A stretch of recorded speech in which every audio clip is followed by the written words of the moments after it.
left in the first quarter. UIW came away with a field goal, and the last time out, Prairie View A&M came away with one of their biggest wins in recent memory, a 5-overtime victory over Grambling at the State Fair Classic.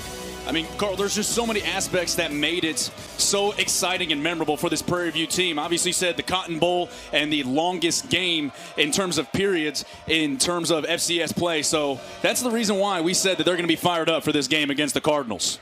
Julian Lee sends this one away, and it'll bounce out of bounds. So a flag on the play, legal procedure as usual, and it looks like the Panthers will probably start at the 30-yard line here, as obviously the big question this week is it going to be Cameron Peters starting at quarterback or Jaden Johnson earning the start after that big comeback. And we've gotten word, and it looks like it's officially true, Jaden Johnson, the fifth-year senior from Memphis, will be getting the start after that big comeback where he had 12 of 18 passing for 104 yards and 1 touchdown in that 5-overtime victory for the Panthers.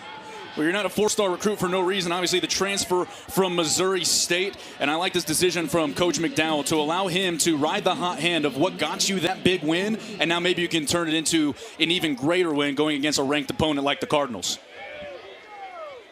Couple last-minute substitutions here as there's still plenty of time on the play clock. Seems like the officials were actually part of the reason it was held up, and now play clock under 20 seconds for Johnson's first play from scrimmage. The 35.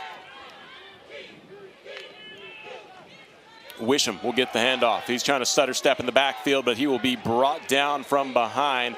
Big hit for the man up front, as Marcus Brown gets his first tackle of the game and keeps that to only a gain of 1. And I figured that the Panthers would come out and try to establish the run game early. Only 2.3 yards an attempt. They need to get better rushing the football if they want to have some success, especially in the SWAC as the season progresses.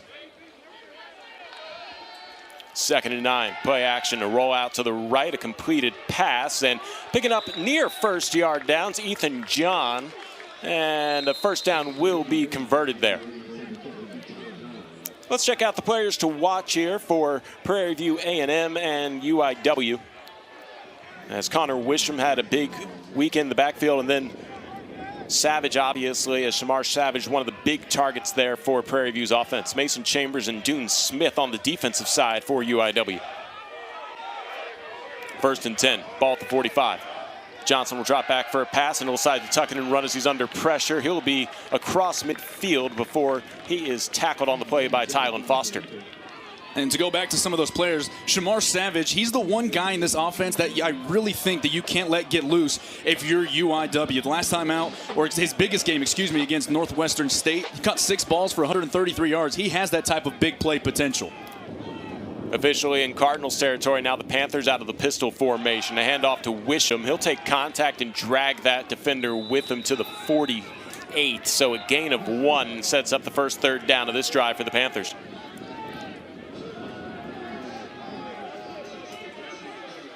Prairie View offense averaging 21.2 points per game. That's 6th in the SWAC. They're converting 37% of their 3rd downs. 3rd and 2 here from the Cardinals' 47. Pistol formation with Wisham behind him. Johnson will send in motion Trajan Spiller. Spiller goes to the wing on the left, and a flag comes in as Wisham will pick up the yard to gain, but usually when the flag comes up that high and that fast, it's against the offense that early as well.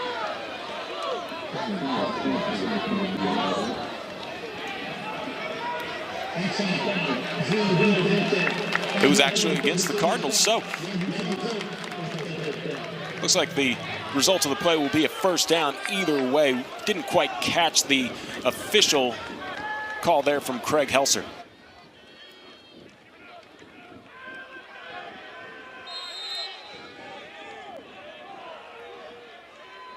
From the 43. 1st and 10. Savage tightens up on the right side. Johnson with a clap and then a say, hold up, let's change the play. 12 seconds on the play clock. Cardinals changed up their signals as well. Johnson will drop back for a pass. Under pressure as he throws. Down the field. Caught in stride for the touchdown. Shamar Savage. 42 yards on the score for Prairie View A&M. We just talked about him, Carl. Shamar Savage is a guy that can beat two safeties. As we take a look at it, he was just able to use nothing but speed. There was no double move. He just streaked down the seam and was able to get behind the defense. And I knew that coming after the defensive stop in the red zone for the Panthers, it would be huge. They turn it immediately into points, and now they're up ahead against a ranked opponent. 6'4", 220 with that kind of speed isn't fair. Guillermo Garcia Rodriguez will line up the point after attempt. It is through the uprights and good, and Prairie View A&M strikes on their first drive with a touchdown to take the lead. We'll take the break here on ESPN Plus. It's a fun one in San Antonio as Prairie View has a 7-3 lead over UIW. Jersey Mike slices your sub right in front of you, see? The slicer, the meat and cheese, it has a rhythm. This is the rhythm of the slice. The slice. Oh yeah. The rhythm of the slice. This is the rhythm of the slice. The slice. Oh yeah. Order for Danny. Sliced right in front of you. It's a Jersey Mike's thing. A sub above. In my Louisiana, the day starts at 4 a.m. In my Louisiana, every meal is a celebration. My Louisiana really makes me wonder. Ours is fast! With real-life swamp creatures! In my Louisiana, music is a way of life. My Louisiana is sheer magic. From sunup to sundown. Till sunup again. What will your Louisiana be? When you find your Louisiana, you feed your soul. Dear Texas, we know how much you love brisket. We got you. We took mouth-watering brisket, slowly pit-smoked for 12 hours, and combined it with your favorite queso and pico. And so, H-E-B Brisket Queso was born. Because that's how we express our love. Looks like you got the message. Brisket Queso, to Texas with love, from H-E-B.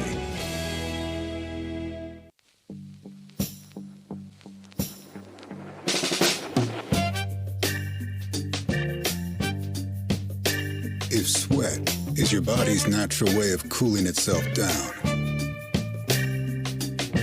then condensation is a beer's natural way of saying, drink me. Michelob Ultra, superior light beer. 7-3 Prairie View A&M with the lead off of this 42-yard touchdown by Shamar Savage. 6 plays, 65 yards on the drive. Well, when you're talking about Shamar Savage right now, Carl, with this Prairie View A&M team, there has been some struggles offensively, but the one constant has been Shamar Savage. 325 yards coming into today. Now he has his third touchdown. The Cardinals are going to need to account for him for the rest of the evening if they want to stop this Prairie View offense. Last week against Grambling, he had 43 yards. He gets 42 in one catch. So obviously adding on to padding his stats here, as this one will be sent away by Guillermo Garcia Rodriguez, kicking into the sun. And once again, Mason Pierce elects not to try and play that out of the end zone. So a touchback for this Cardinals drive. Last time out on the field, the Cardinals offense got a field goal officially from 37 yards on a 13-play drive. Once again, UIW starting at their own 25 as you get a look at the Incarnate Word starters.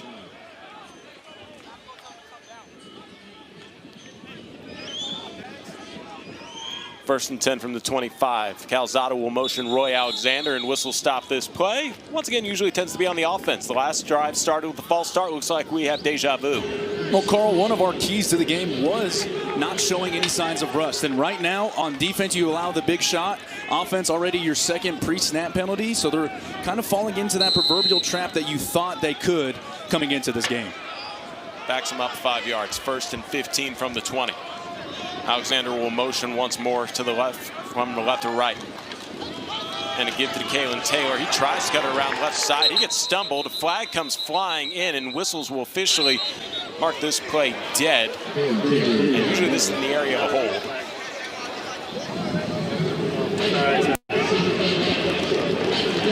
Holding will be called against UIW to back them up even further, as the penalty is obviously being accepted, and we replay first down with Calzada not too far away from his own goal line.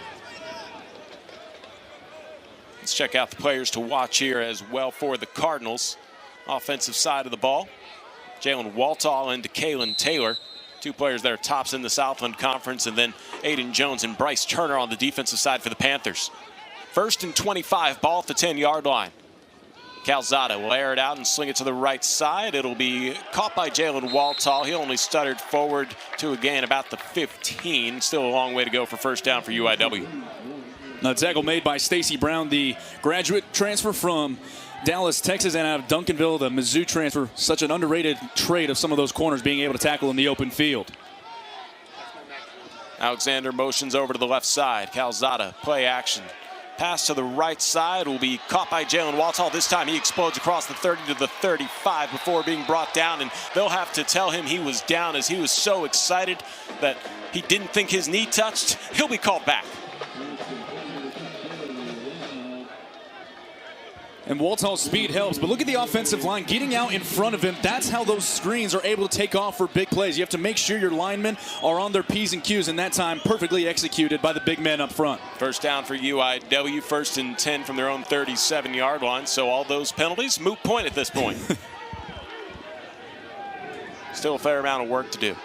Calzada will hand it to Kalen Taylor. He cuts around a defender, gets to the 45 to midfield, and falls into Prairie View A&M territory. The Kalen Taylor showing why he has speed and can be what I like to call a Swiss Army knife. Of course, he calls himself that. That's why you get Offensive Player of the Week in the Southland Conference a couple of weeks ago.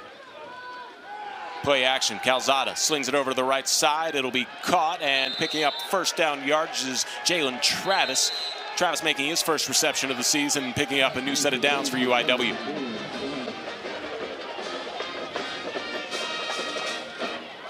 Wow, just short. They'll give him 9 yards on the play, so second and about half a yard. Calzada with Kalen Taylor in the backfield with him. Handoff to Taylor. He'll go to right side, and he'll pick up the first down after being chopped down on the defensive side. And I believe there's an injury of a Prairie View player. The man who made the tackle for Prairie View A&M, Keon Jones.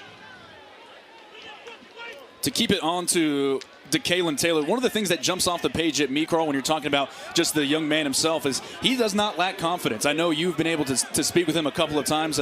Self-proclaimed, he wants this to be an All-American season for him. So, I mean, I think that's really what drives him as we've started to see him in this game. A lot of pieces haven't exactly worked how you'd like them to in the early going for the Cardinals, but Kalen Taylor still running as hard as he did a couple of weeks ago. Keon Jones able to walk up under his own power, but the timeout on the field well underway here. As Kalen Taylor is 4th in the Southland Conference for rushing yards, averaging 77.3 a game. And last time out, he set the new record for UIW for a touchdown from scrimmage, 97 yards, showing off some of that track speed he has. 1st and 10 from the 35. Another handoff, or actually it'll be Roy Alexander bouncing outside, lost the football, got it back, and Cardinals are grateful that's only a loss of 1. One thing you have to credit right now, if you are Prairie View A&M, as we take another look, is they're being opportunistic right now. You're seeing a lot of good tackling and nearly came up with a big turnover. So from the 36 this time, trips left, 2 receivers on the right, 5 wide for Zach Calzada in the shotgun.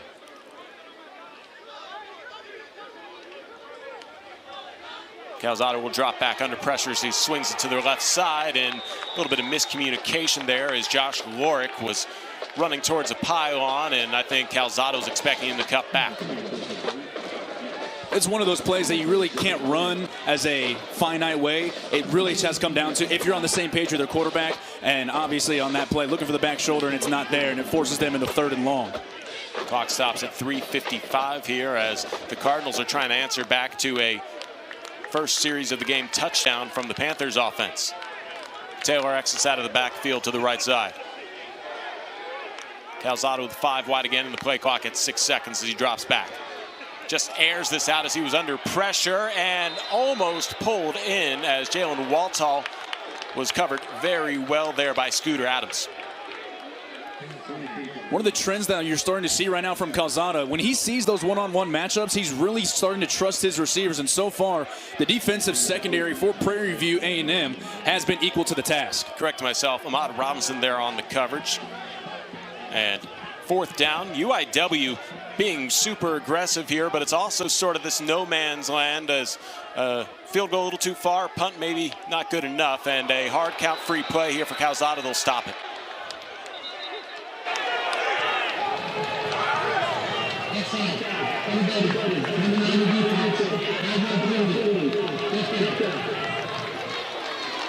So that makes this fourth down a little bit easier.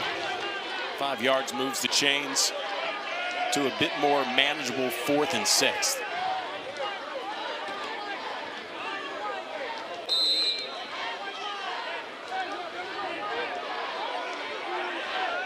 Ball at the 31-yard line in Panthers territory. Calzada with another hard count, another free play. He'll drop back for a pass, fired over to the right side. It is caught by Jalen Waltall, and that penalty is going to be declined. As another flag might be flying in here, so we'll see if this play just has offsetting penalties, but at the moment it's a big gain for Waltall into the red zone.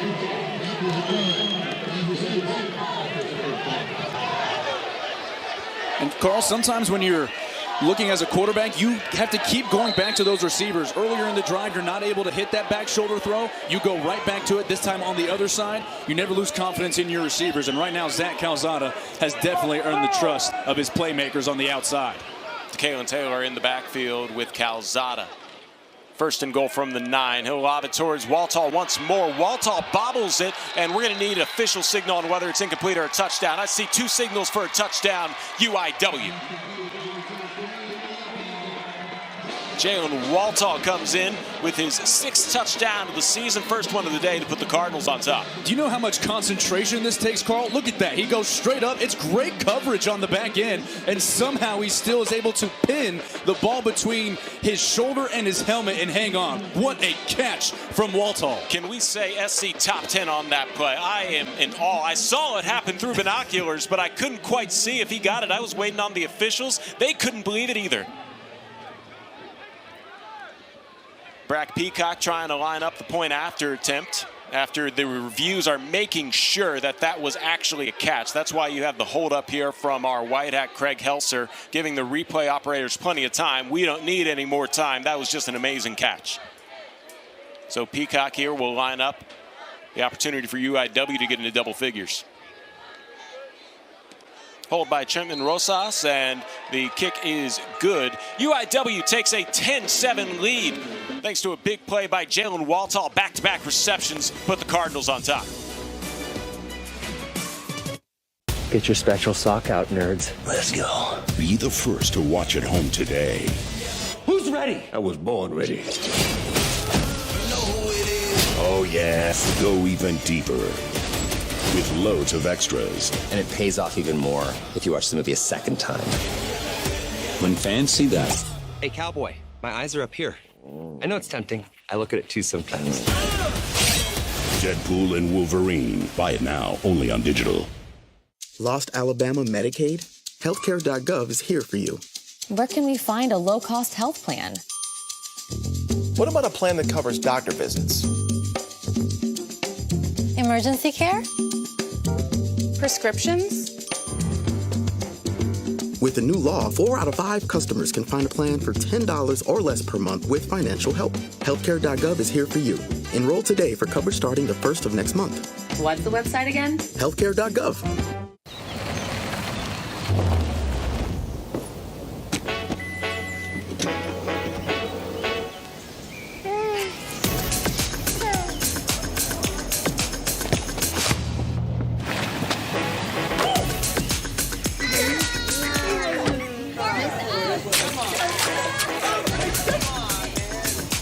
Lease a new 2024 Tacoma SR5 for $399 a month for 36 months, plus get $1,500 in loyalty cash. Toyota, let's go places.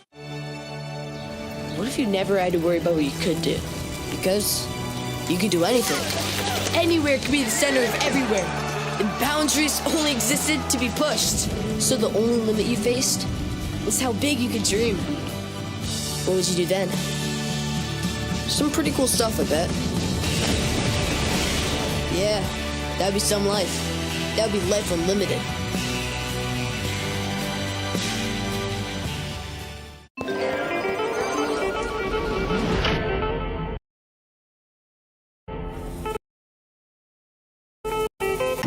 Jalen Waltall. First a 22-yard pickup on 4th down, and then a 9-yard catch to finish it off in the end zone, and this one's an SC top 10 candidate. I'll give Zach Calzada all the credit in the world on the first. That's a beautiful throw. But on the second, you have to just give it to Jalen Waltall.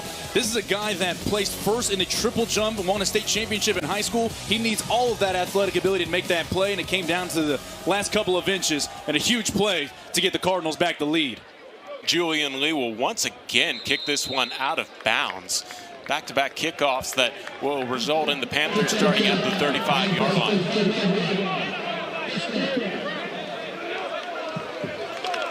Well, obviously you can't give free yards out, but Jaden Johnson the last time out was able to take the team 6 plays, 65 yards, capped off by a 42-yard touchdown reception by Shamar Savage.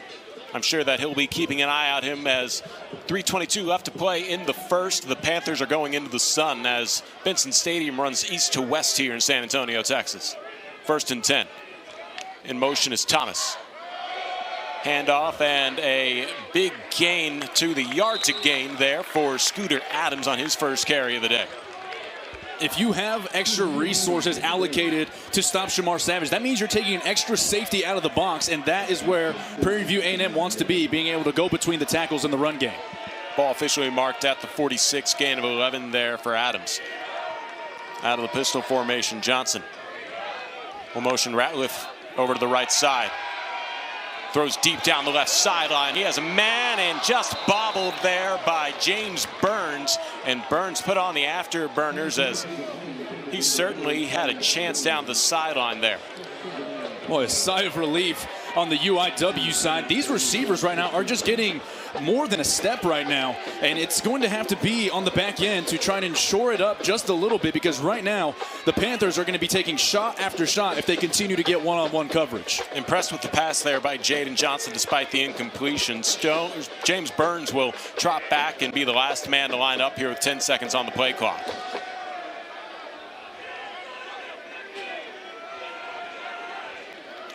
Johnson down to 2, gets the snap off in time as he drops back for a pass, swings it over to the left side, it's completed, and Adams will have plenty of room across the 30. Nobody in front of him at the 20, and he will take it to the house.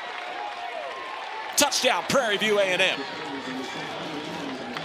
First touchdown of the season for Scooter Adams, and 54 yards on the touchdown catch. Yeah, the Northwestern State transfer. This is a scheme play the entire way. You knew this coming into the game, that this was a play that you wanted to have ready, because in certain coverages you have the chance to hit the jackpot, and a beautiful call there from the offensive staff of Prairie View A&M. They have co-offensive coordinators as Anthony Whedon and Patrick Browning are the two splitting the duties at the title. There was a flag on the play. Win against Prairie View. I believe it'll be assessed at the kickoff as the point after attempt will be lined up by Guillermo Garcia Rodriguez.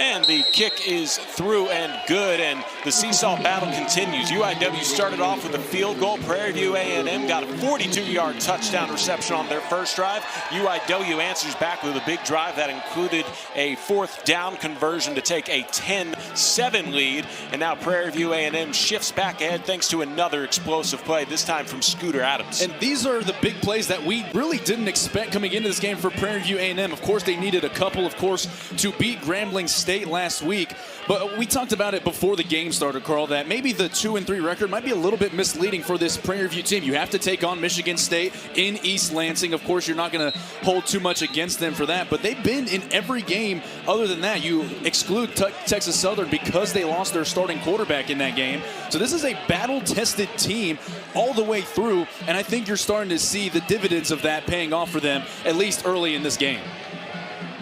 And how about this for just a wrinkle? Jaden Johnson's the Missouri State transfer. He redshirted last year. He did play in the MSU and Northwestern State game, but he didn't record any rushing or passing stats. He started the second half against Grambling and led the Panthers to that 5 overtime victory. And lo and behold, he's out here hanging tight with the number 15 team in the FCS.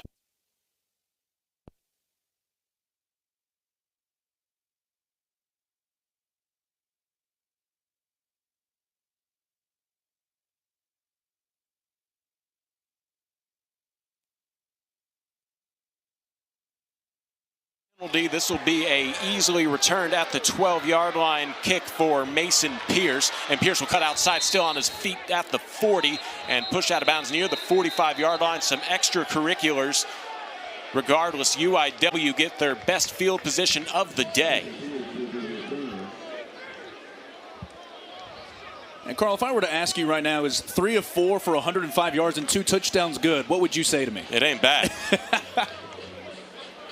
UIW will have to try and answer back that efficiency. I suppose you were talking about Jaden Johnson, correct? Yeah, just to make sure everybody at home is now aware on the same page that Jaden Johnson's probably well on his way to solidifying a starting role. Not that Cameron Peters is a bad option either. They have a true quarterback battle at Prairie View A&M. 1st and 10. Ball officially marked at the 41-yard line. Mason Pierce will go in motion for the Cardinals as Zach Calzada is trying to give the lead back to UIW. He'll drop back for a pass. It's time to throw. Deep down the middle of the field. Has a man and incomplete as cutting back Jalen Waltall. Just unable to get the catch against Bryce Turner. That's not the last shot that we're going to see taken by Zach Calzada. We're going to keep talking about it, Carl. These plays down the field are going to be there throughout the night. It's just a matter of if the back end of Prairie View A&M can continue to hold up. That time in this little seesaw battle, this one is won by the Panthers. Zach Calzada having a great season so far, and he's going to need to play keep up here with Prairie View A&M in the first quarter. He'll drop back for a pass, slings it over to the left side. It's completed on a design screen for Pierce. He'll follow his blockers across midfield, and he's hit out of bounds, but still solid gain near the yard to gain for the Cardinals. And how about the downfield blocking by Roy Alexander? You're going to take a look here. Yeah, the catch and the athleticism are great, but look at him right there. Alexander finishing out his block, springing him loose for a couple of extra yards. The linebacker Kwame Sarkodie making a great play, but ends up all being for naught as the official mark will give the Cardinals the yard to gain at the 49 in Prairie View A&M territory. Clock moving at 1:40 left to play in this first quarter.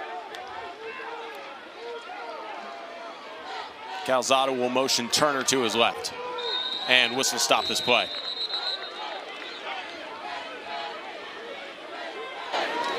We saw it earlier against the defense. Let's see if this one will go against the Panthers.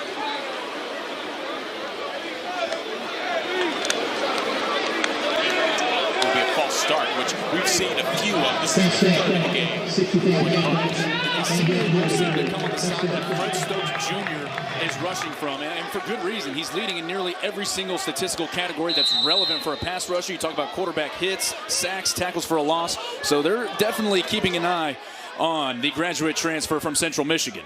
1st and 15, Cardinals push back in their own territory at the 46-yard line.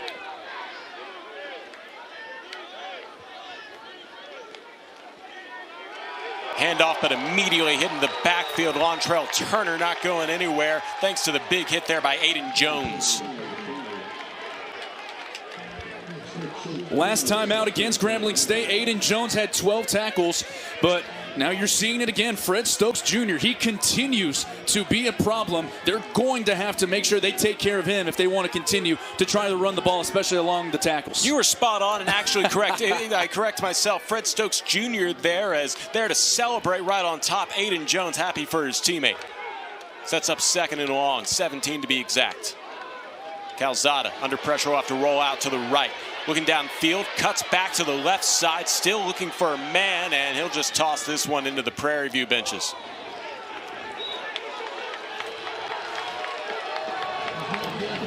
Now 3rd and 17 coming up for UIW. And you really do feel right now for Rasheed Jackson, the left tackle, but a couple of those false starts have come on his side, and that time he just gets beat off the line. This Prairie View pass rush starting to get fired up, and here on this visitor side, a very good traveling team fired up for their team that's staying in this game right now, the highly ranked team in the Cardinals. Once again from the 43, Calzada will motion Compton to the right side. Hard snap and maybe a free play here as Calzada will drop back, and he'll throw across the middle, completed to Mason Pierce. Or excuse me, that's Roy Alexander, and obviously that'll set up a 4th and about 4, but we'll see what the flag's about, just to be confirmed. I think you're going to get the offsides penalty on Fred Stokes Jr. His 7th.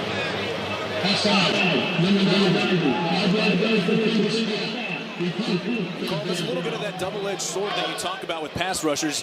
If you get that first step, it's awesome, great, and you're able to beat the tackle off. But sometimes you're allowing yourself to be held vulnerable to that hard count, and not the first time that Zach Calzada has been able to get the defensive line jumping quick.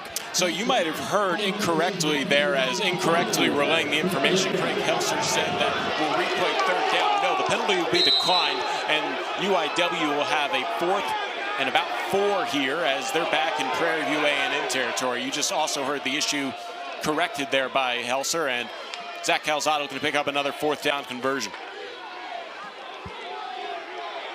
Play clock down to 9. And I think the first timeout will be burned here by one of the two teams. Oh, we have the end of the first quarter. So, hey, they're both ready and focused, and Prairie View A&M was not going to jump offside that time. So we'll take it into the second quarter. The Panthers with the lead over the Cardinals, 14-10.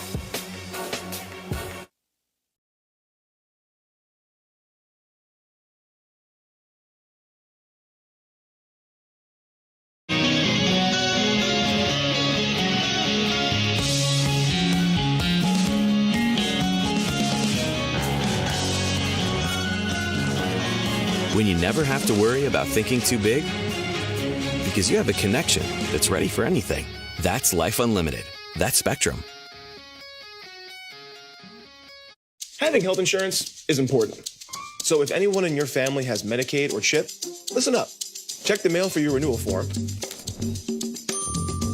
Complete the form. And mail it back right away so you don't lose your coverage. If you do lose your coverage, visit healthcare.gov to see if you're eligible to enroll in a low-cost, quality health plan. Healthcare.gov.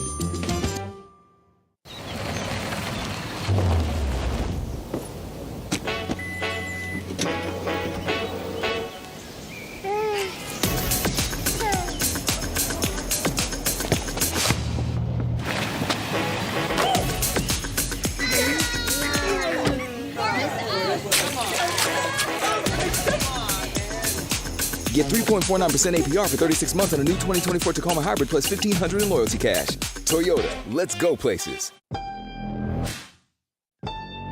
Hey, Meta, take a photo.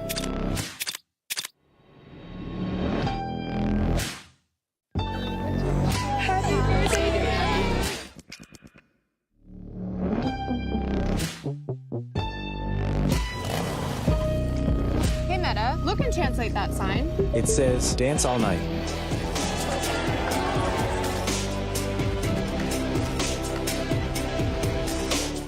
Panera's mac and cheese? Fave. Tomato soup in a bread bowl? Fave. All your favorites, always at Panera. So grab a chocolate chipper. We know it's a fave too. Panera. Free, no-fee delivery for My Panera Rewards members on our app. Do you believe in magic? In a young girl's heart, how the music can free her whenever it starts, and it's magic. Do you believe in magic? At Regions, we believe everyone can be good with money. Like Regina, a Regions Green Print plan is giving her a path to be good with money and open new doors. Or the Coopers, facing competing financial demands. Our guidance is helping them find balance and feel good with money. And for Kyle, adopting better spending habits is letting him adopt Maggie so he can do good with money. You can be good with money too and get on your way to financial confidence. Let Regions show you the way. Tropicana refreshers are so refreshingly delicious, we basically invented...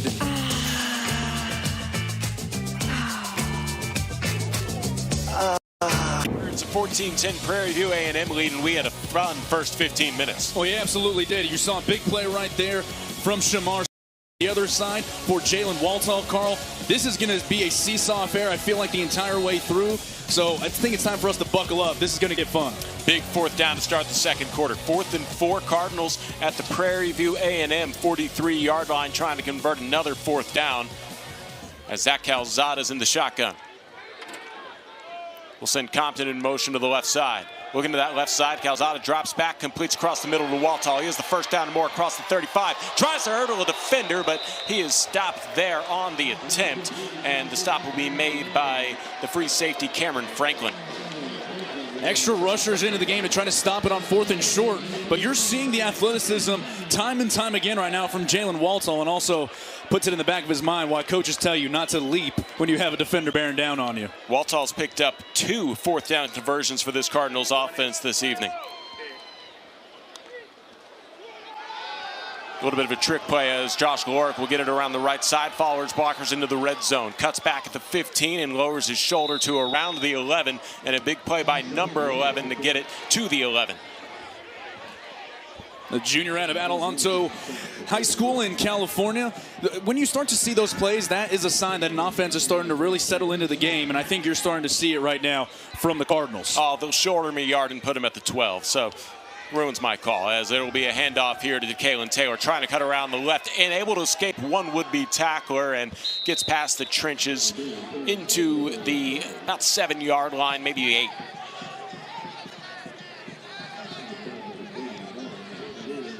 We had a seesaw battle as it opened up with a field goal for the Cardinals, a touchdown for Prairie View A&M, responded by a touchdown for UIW, and then another touchdown for the Panthers.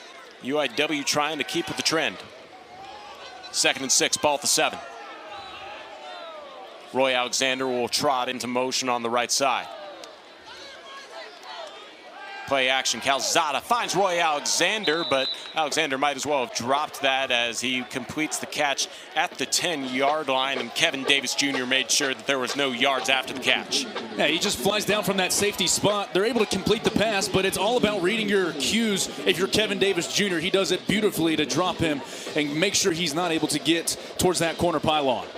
3rd and 9, ball's at the 10, yard to gain is the 2. Cardinals obviously in 4-down territory here. See how that affects the play call. With 10 seconds, they'll change it. Calzada will move to Kalen Taylor to his right.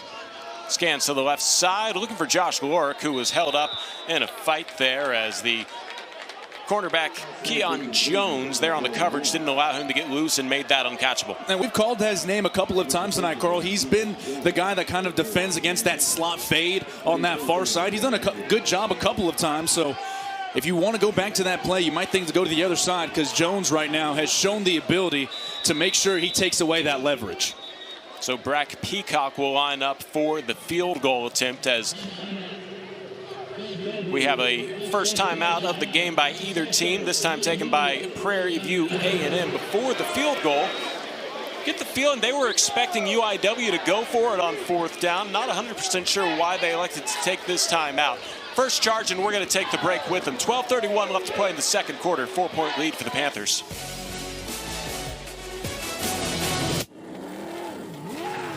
This is NASCAR driver Tony Breidinger inviting you to make a pit stop at Raising Cane's for craveable, hand-battered, cooked-to-order chicken fingers. Chicken up. Crispy, crinkle-cut fries. Hot potato coming through. Buttery Texas toast. Toast walking. And secret Cane sauce. Topping off now. Turbocharge your chicken fingers and get them even faster when you order online or with the Raising Cane's app. Go, go, go! Raising Cane's Chicken Fingers. One love. Raising Cane's is not affiliated with NASCAR. Welcome to Casati Pines at Coshada, nestled in the natural wetlands of southwest Louisiana on 65 acres of Looking Glass Lakes, surrounded by stately pines and live oaks. It's an experience unlike any other. A challenging 18-hole par 72 championship course, 6 sets of tees, and a unique 19th tiebreaker hole. Ranked the 18th best golf course in the USA by Golf Advisor. Casati Pines at Coshada in Kinder, Louisiana. Louisiana's best bet. The Jersey Mike's catering box is the easiest way to feed your friends. The hard part is picking your sub.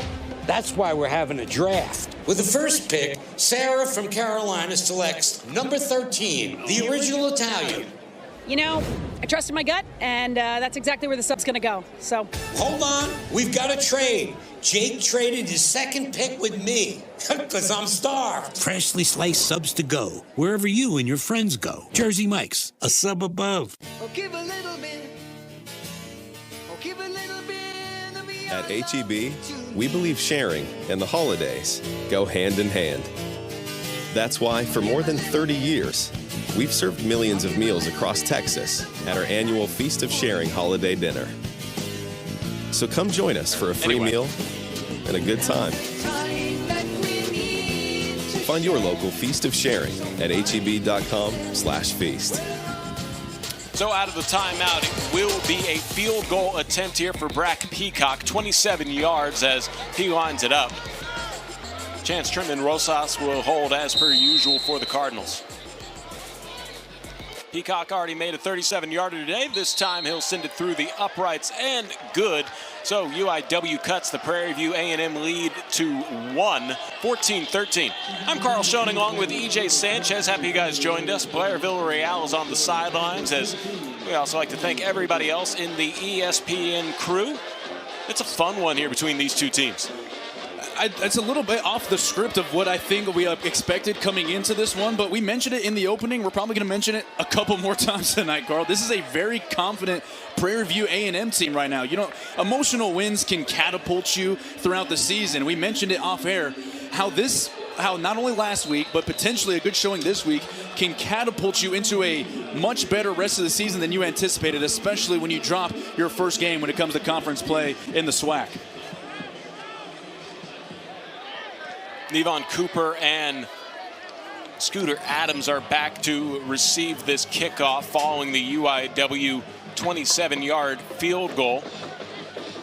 Julian Lee will send this one deep.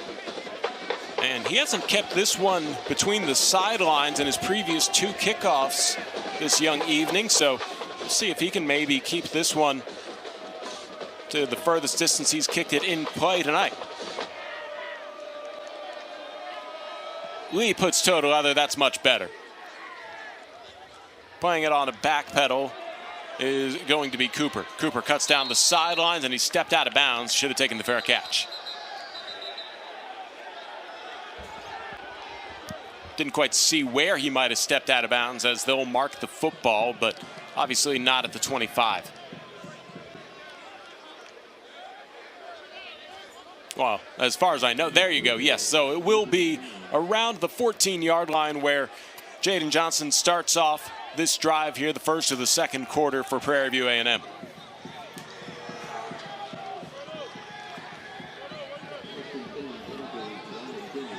Johnson so far on the day, 3 of 4 for 105 yards and 2 touchdowns.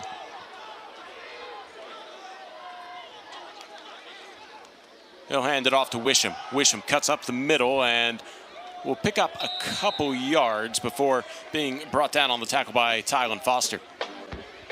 And that's a piece of this offense that, like, one of the things we didn't expect is them to be so good running the ball. Right now, averaging nearly 4 yards a carry as we're approaching the second quarter. And you have to see that get mixed in if you want to continue to take those deep shots and you want to find Shamar Savage and the rest of these playmakers on the outside.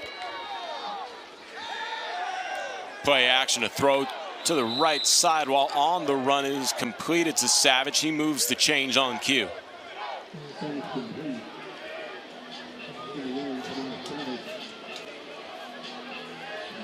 The Panthers more content burning some play clock here.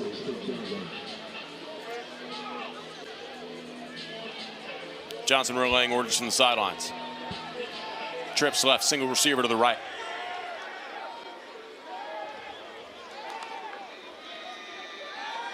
Roll out to the left here. Johnson overthrows his intended target, Jeremiah Ratliff. And that'll be second down coming up here. And beg your pardon, that was 16, not 15 for Prairie View A&M. So Chris Herron was the one who was the target.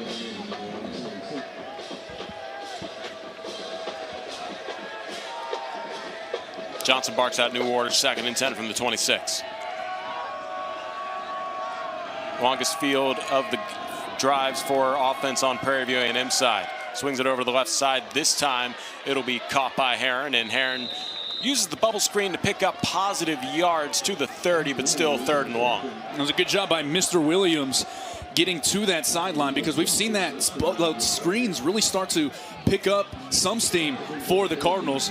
As you see, take a look at it here. Again, it all comes down to how well you can block downfield with your receivers. But that time, the defensive secondary for the Cardinals fighting off those blocks to keep it at a modest gain. Ronald Wilson there to get in on the tackle to clean things up and force this 3rd and 7 from the 29. Panthers in their own territory.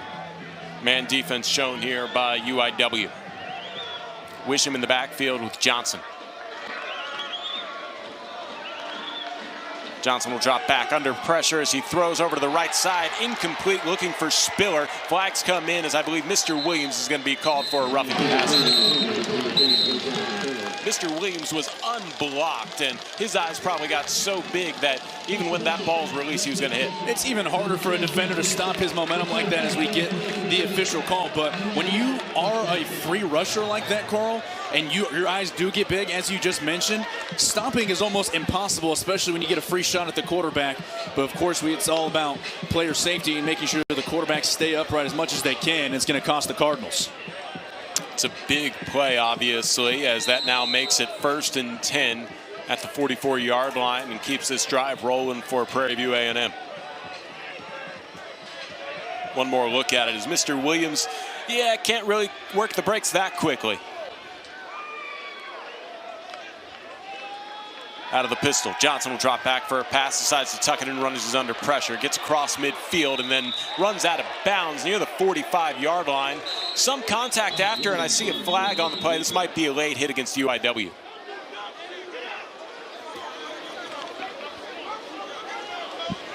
We'll get at least one more look at it as they sort it out.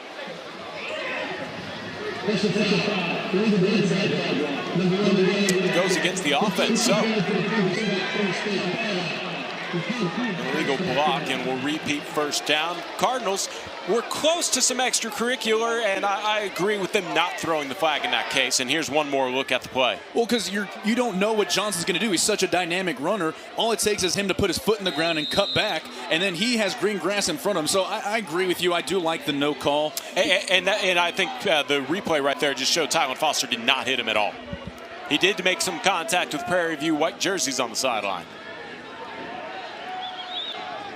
Clock picks up 10-10 left to play in the 2nd quarter. Byrne will motion out as dropping back for a pass is Johnson. He's hit as he throws deep down the middle of the field and half a stride away from making an explosive catch. Trajan Spiller was the target. He had a step on Ronald Wilson, and these trends are just continuing for both of these teams right now, Carl, in terms of these shots along the seams. And Ronald Wilson really has to thank his lucky stars because he was beaten by a couple of steps. We'll have to see how confident Jaden Johnson remains in that deep ball as the game goes on. 2nd and 19 now. Ball at the 36-yard line. Johnson with 2 receivers on the right, single receiver to the left. He'll have a hard count, and now he'll soften it up for the actual snap. Dropping back for a pass. Throws across the middle, incomplete, and no flag on the play. Begging for one is the sidelines as they're looking for Albert Thomas, and instead, 3rd down coming up.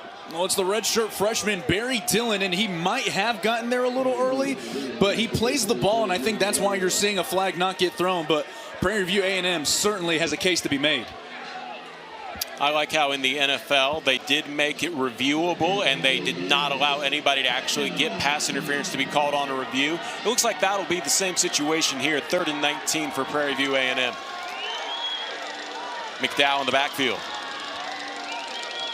Johnson looking to sniff out this blitz as he tries to tuck it in and run. He's not going to be able to escape the pocket, and 4th down will be coming up after the big tackle made by Mr. Williams.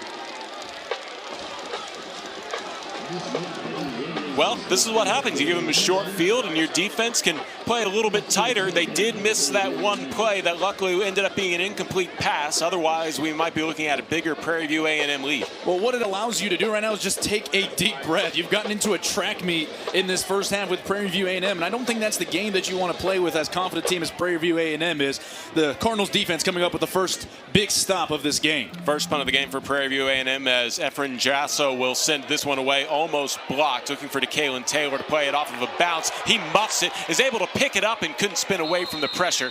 And wow, that was dangerous, but DeKalen Taylor, we talked about his confidence earlier, and wow, what a play, as we will have a flag on the field. And I get the feeling this might be running into the punter. If it's roughing the punter, it's a big deal, and that'll keep the Prairie View A&M drive alive. Well, Efren Jasso is certainly in some discomfort right now as we'll wait for the call.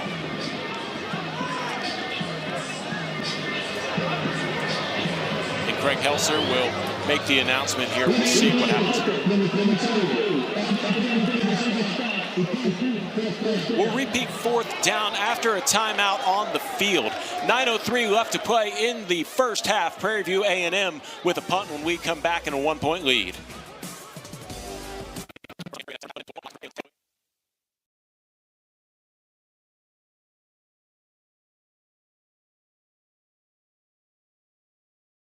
Biggest R-rated film of all time. Come again? This time in my ears? It's action-packed. Us? A team? Next level. Glorious fun. Marvel's biggest triumph. This is what I'm talking about. Hilarious. Something funny, Bob?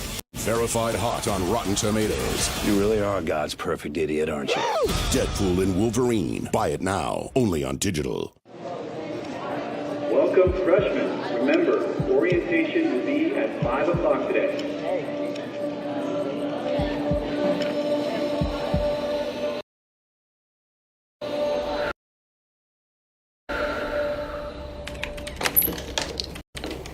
So we'll have the point here as Jasso was able to collect himself after the running into the punter, and this one will end up out of bounds, and some extracurricular activities as a block got a little aggressive on the right sideline. I don't see any flags. And I believe we're all good. So we'll retry that break again, and we're not going to try that punt again. 8:55 left to play in the first half. 14-13 Prairie View A&M.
As the lead college recruiting manager at AT&T's global headquarters, I had the unique privilege of being the first connection for students beginning their professional journeys.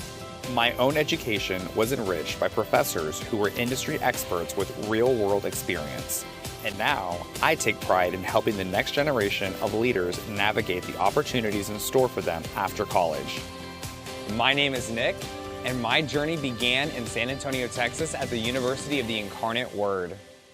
With the first pick in the Jersey Mike's Catering Box Draft, Sarah from Carolina selects number 13, the original Italian. You know, I trusted my gut, and that's exactly where the sub's going to go. So, The Jersey Mike's Catering Box, a sub above. University Credit Union has been serving students, employees, and alumni of the university community for more than 70 years. We've got plenty of moves that benefit our members, like the lowest loan rates in the nation guarantee, educational resources, personalized savings, and... So after the punt that had to be redone, UIW will start at the 44-yard line in their own territory.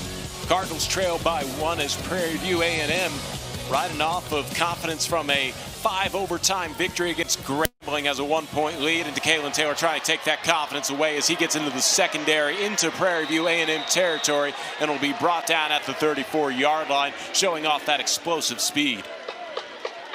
UIW keeping the tempo fast as they're not going to wait for the chain gang. 1st and 10 from the 34. Calzada will hand it off. Taylor once more. He cuts around right tackle, and he will get to the 28-yard line this time and just keep feeding the ball to 3. Seems to be the game plan.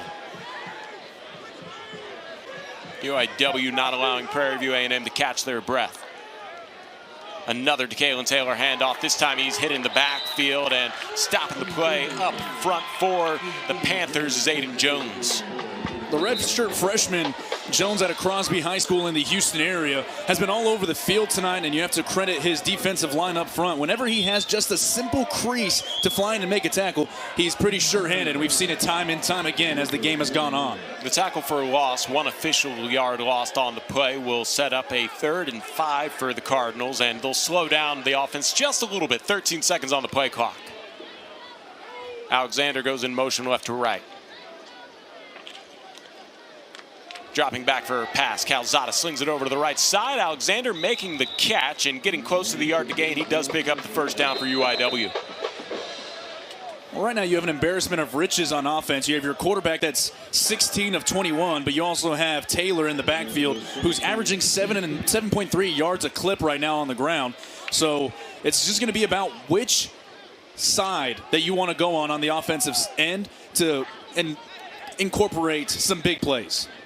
Timothy Carter's in there to block to the left side of Calzada. 1st and 10 from the 23. Sling out to the right side. It'll be caught once more by Jalen Waltall. He escapes from an ankle tackle. Gets to the 10 and brought down inside the 10. There to save the day. Aiden Jones keeps that from being 6 for 6.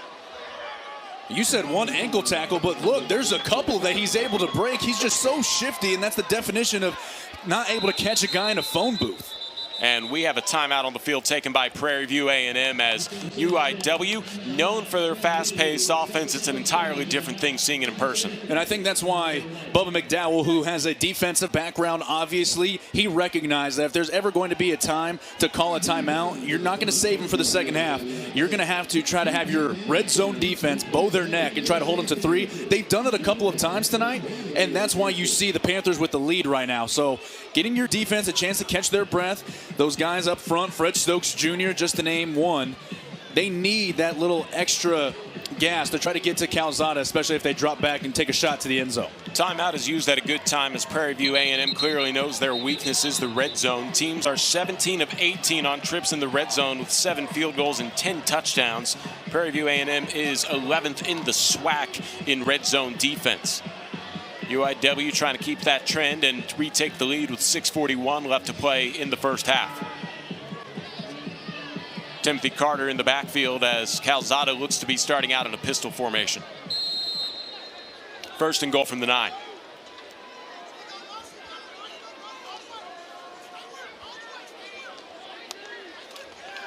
Calzada will give to Carter as he goes around right tackle, lowers his shoulder to about the 7-yard line, and a solid gain on the ground.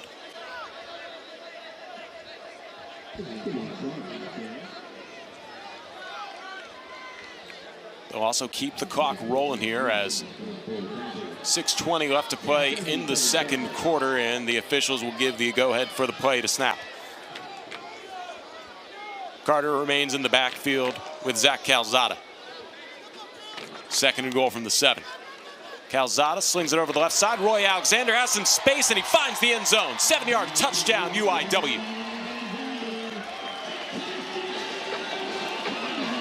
Roy Alexander with his 3rd touchdown of the season, and 6:02 left here. UIW shifts back ahead, and this seesaw battle continues. Well, there was just simply too much space for him. You get that quick throw. Look how deep the safety's playing. Coming down, it's way too late to try to make a play on the ball. Jalen Stanford was back, and you have these explosive playmakers all over the field. You get them in short yardage situations, they're going to make you pay. Beautiful design and maybe even better execution by the Cardinal offense.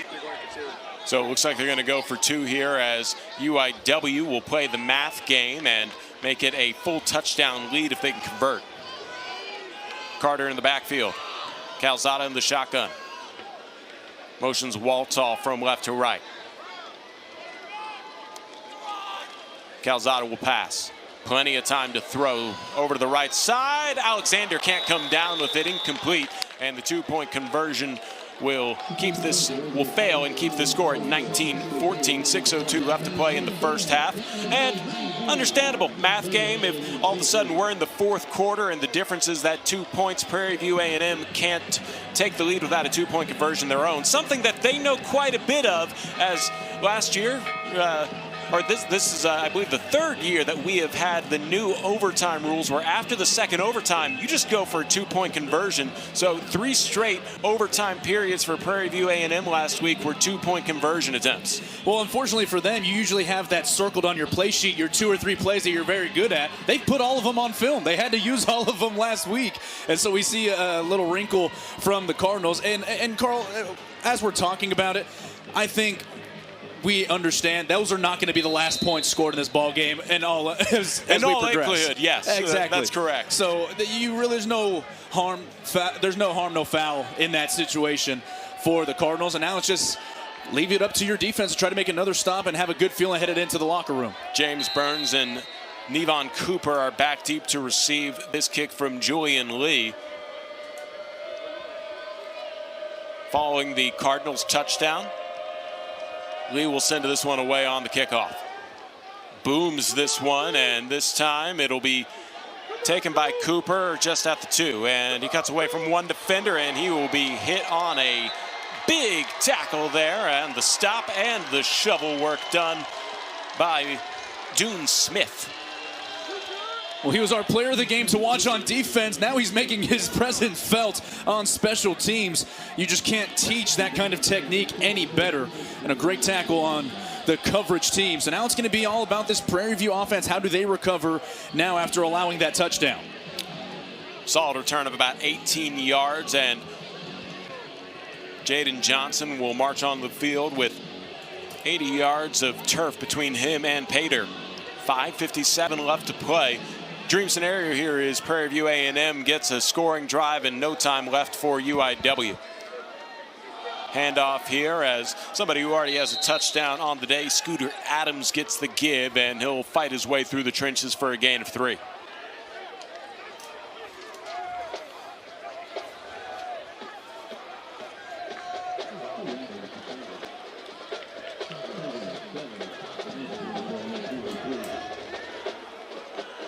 .20 seconds on the play clock.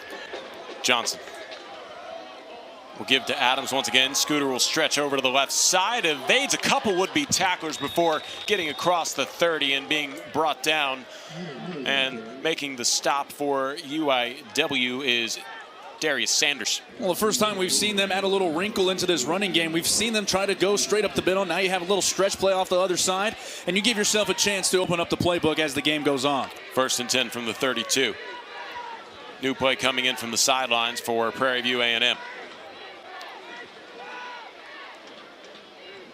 Johnson has Adams behind him in the pistol formation. Ethan John moves over to the wing right. Play action, a roll out to the right on the bootleg. Again, a completed pass, and picking up some more yards after splitting the defenders and getting the first down. Once again, Chris Herron making the catch and moving the chains for the Panthers. He's just as slippery as they come right there. And again, the downfield blocking very good, but he's able to get out of that first tackle and keep his legs churning.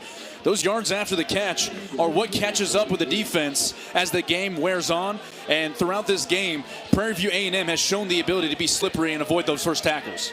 Herron's second catch of the game will move the chains. 1st and 10 from the 43. Panthers still in their own territory. Trio of receivers to the left side, and Wisham's in the backfield. Another swing out to Herron, and he can't make the defender miss. Tried to juke, but unable to do so, as coming up with the stop, Kendrick Stone. Now the transfer from Iowa Wesleyan Community College just goes right around the ankles. We just talked about how important it is to make sure the yards after the catches don't happen. He must have heard us. He does a great job preventing it there. Seems like a gain of 1 officially. Ball at the 44-yard line. Johnson saw the blitz coming from the Cardinals. He'll change up the play with 13 seconds on the play clock.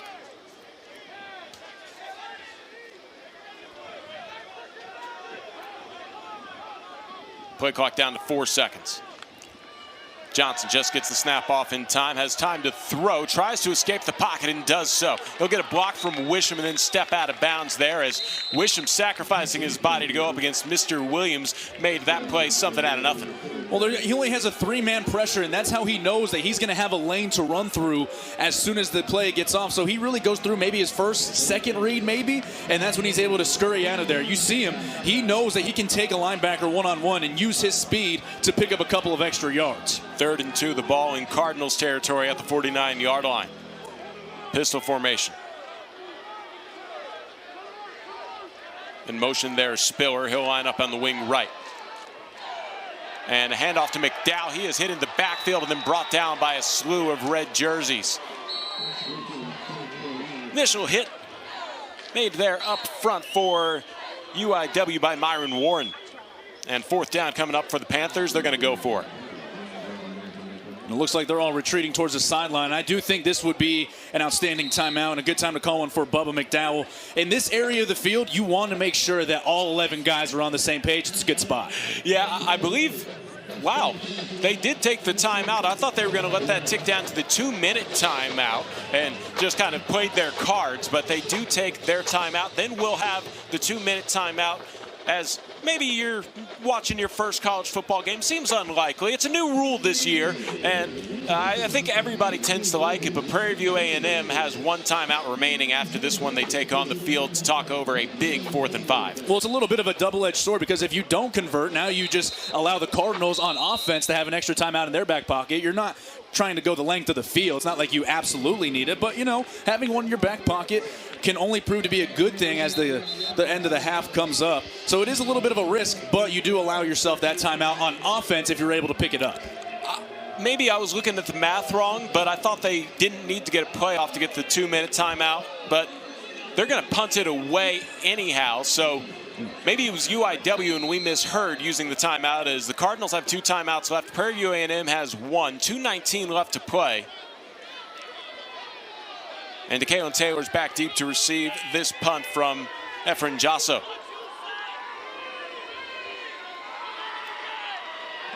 Jasso sends this one high, and it'll wobble. A fair catch called for by DeKalen Taylor. He drops it, but they'll still give him the wishes there as he's able to recover. And 2:10 left to play in the first half here in the 2:10. UIW trying to add on to their lead, 19-14. And they'll probably get 1 play off, depending, as there's a flag on the field before our 2-minute timeout. Sort out the laundry on the field, though.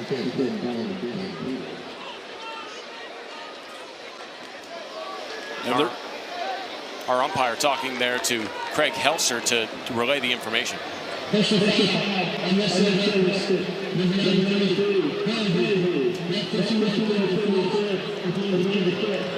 That's big. Personal foul going against Prairie View A&M. Makes what would have been one of the longer fields that UIW had to work with all game long 15 yards shorter. Yeah, they get the senior reserve defensive lineman Jamal Marshall on that call. And as you said, it's really big because you force this to be a more difficult 2-minute drill for Zach Calzada and company. And now you allow them to have a little extra space, and they don't really have to worry about time, especially with the playmakers they have on the outside. From the 27, out of the pistol formation, DeKalen Taylor will line up to the right. Quick throw out to Waltall. He splits the defenders for a moment, but they catch him with an arm tackle, and that'll move out to the 20 or the 30-yard line, and it'll send us to our 2-minute timeout. So we'll take the timeout on the field. 19-14, UIW with the lead. Looking to add on to it when we come back on ESPN Plus.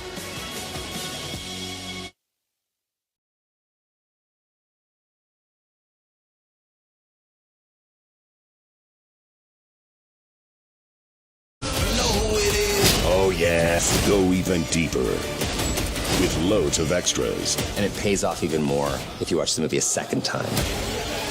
When fans see that. Hey, cowboy, my eyes are up here. I know it's tempting. I look at it too sometimes. Deadpool and Wolverine. Buy it now, only on digital. Next.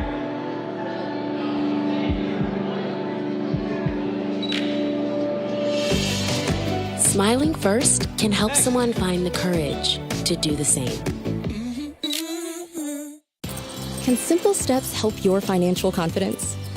A Regions Greenprint plan is helping Kyle adopt better spending habits so he can adopt Maggie. And now he can do good with money. Let Regions show you the way.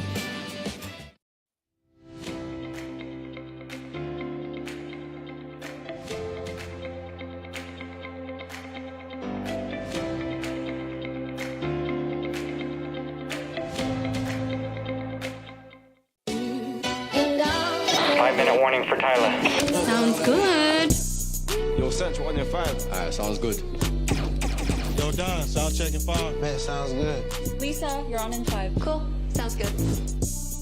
Tropicana refreshers are so refreshingly delicious, we basically invented. See, every sip is a splash of real fruit juice filled with refreshing flavor. So yeah, Tropicana refreshers basically invented. Do you believe in magic? In a young girl's heart, how the music can free her whenever it starts, and it's magic. Do you believe in magic? So amazing. It looks great. Okay, I need to go. I need to take my daughter to school. Okay. Hey, but I want you to focus on growth. Crazy. 2-minute timeout. There's 2 minutes remaining in the first half. UIW with a 19-14 lead. I'm Carl Schoening along with DJ Sam. Their own territory. Calzada will sling a pass across the middle. It is completed there to Mason Pierce, and a hurry-up offense on display here. 2 timeouts left. UIW not interested in using either of them, at least on this play. Calzada barking out orders. 2 receivers tight on either side. Calzada has time to throw. Under pressure now as Stokes will try and hit him as he throws down the left sideline. Calzada just threw it away. That is all downfield coverage on the back end for the Panthers. I mean, you talk about Travis Pearson II, and he allows him to get Fred Stokes Jr. free. And boy, has he been a problem to deal with for the offensive line and the Cardinals. And now we reach an interesting point here with 92 seconds to go at the end of the first half. Well, I guess we talked about that double-edged sword of the timeout taken at around 2 minutes, 20 seconds left. In this case, there's a minute 32, and a punt unit comes out as the first time we see Ryan Schamberger. Takes a low snap, and he'll boom this one on a wobbly kick. That will bounce at the 35, take a neutral roll towards the sideline, and that is where Prairie View will have a minute 22 to try and take the lead here before we go into the locker rooms. Well, I think considering last week, Prairie View A&M looking to, I would say, have a statement win back-to-back games is not too much to ask. No, of course not. But in this game now, you've reached the point where now they have the chance to go 2 for 1. They'll be receiving the second half kickoff, so with a minute 22 to go, now you don't have to panic if you're the offensive play caller. You can settle into your offense because really you're not going for 7. You can settle for a 3, have a good feeling going into the locker, and then come back out. Something tells me these Panthers are greedy, though. They have trips to the left, single receiver to the right out of the pistol formation. Johnson will drop back for a pass. Under pressure as he steps up, and then he'll be brought down at the ankles. Another tackle there by Dune Smith. Carl, I'm of the opinion that a big hit can switch the momentum of a game in a blink of an eye. And since that hit that Dune Smith made on special teams, that's already his second big tackle to prevent a huge gain from Prairie View A&M as the timeout now comes onto the field. So it looks like this will be Prairie View A&M's, UIW uses their second to last timeout here as maybe they want to be greedy as well. And with a minute 11 left, this is where my math is not great. They added on 2 seconds, so a minute 13 left to play here in the first half. You stop the clock with a timeout. You set up a 2nd and 11 here from the 33. You get a couple more stops, or Prairie View A&M just elects to take it into the half. We'll see, but we'll have an interesting end to this first half. Yeah, well, this is going to be a little bit of a chess match to see what either coach wants to do. Will UIW use that last time out? Will Prairie View A&M just play, like you said, for the second half? This is the fun cat and mouse game that you see between 2 very experienced coaches at this level. 2nd and 11. They added 1 more second on, and it's now a minute 14 left to play in the first half. Wisham behind Johnson in the pistol formation. Drops back for a pass. Johnson has time to throw as the pocket is protecting him, and he decides to tuck it and run as the pocket breaks down. He'll slide for the first down, or at least close to it near the 45, and they will not give him the yard to gain. He's going to work quickly here. Johnson gives to Wisham, and Wisham's hitting the backfield, and he'll be able to keep on his feet before Kendrick Stone and Mason Chambers wrap him up, but moves the chains, and Whistles will have to stop some extracurricular activities as they're playing some physical football down there. An emotional game for a lot of reasons. Prairie View A&M travels really well coming off of that win, and UIW, they're anxious. It's been 2 weeks since they've been able to hit a different jersey, and you're seeing the fruits of that now. Clock picks back up, under 50 seconds to play in the first half. Johnson will drop back for a pass. Throws it over the left side, looking for Wisham. Overthrowed his intended target, and that'll bring up third down now. Do I need to bring up who was in on that coverage? Doom Smith not only making tackles in the backfield, but being his coverage part of his game getting incorporated now. I don't think I've seen a more fired up guy over these last 7-8 minutes or so than the graduate transfer from Southern Illinois. That incompletion stops the clock at 41 seconds here in the first half. And third down, so conceivably UIW will at least have a chance to return a punt if they can get a stop here.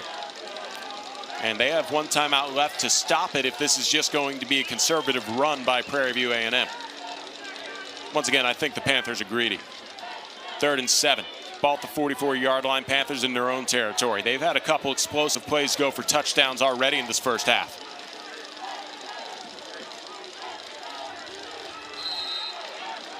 Johnson in the shotgun.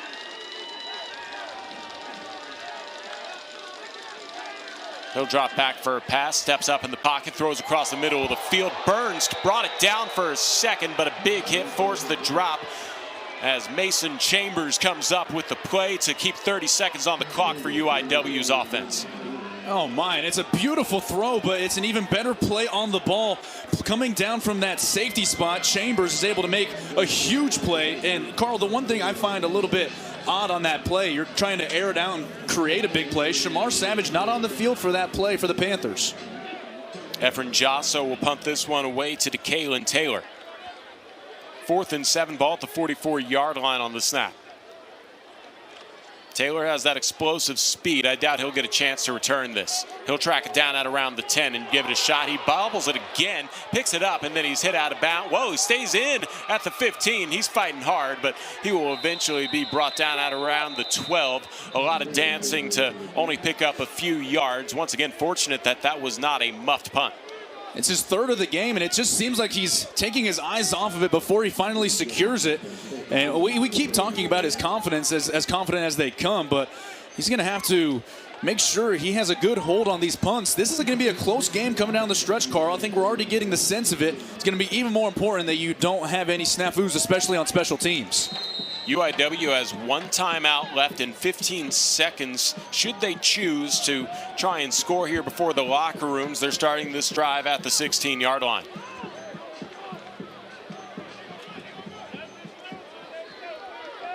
DeKalen Taylor in the pistol formation behind Zach Calzada.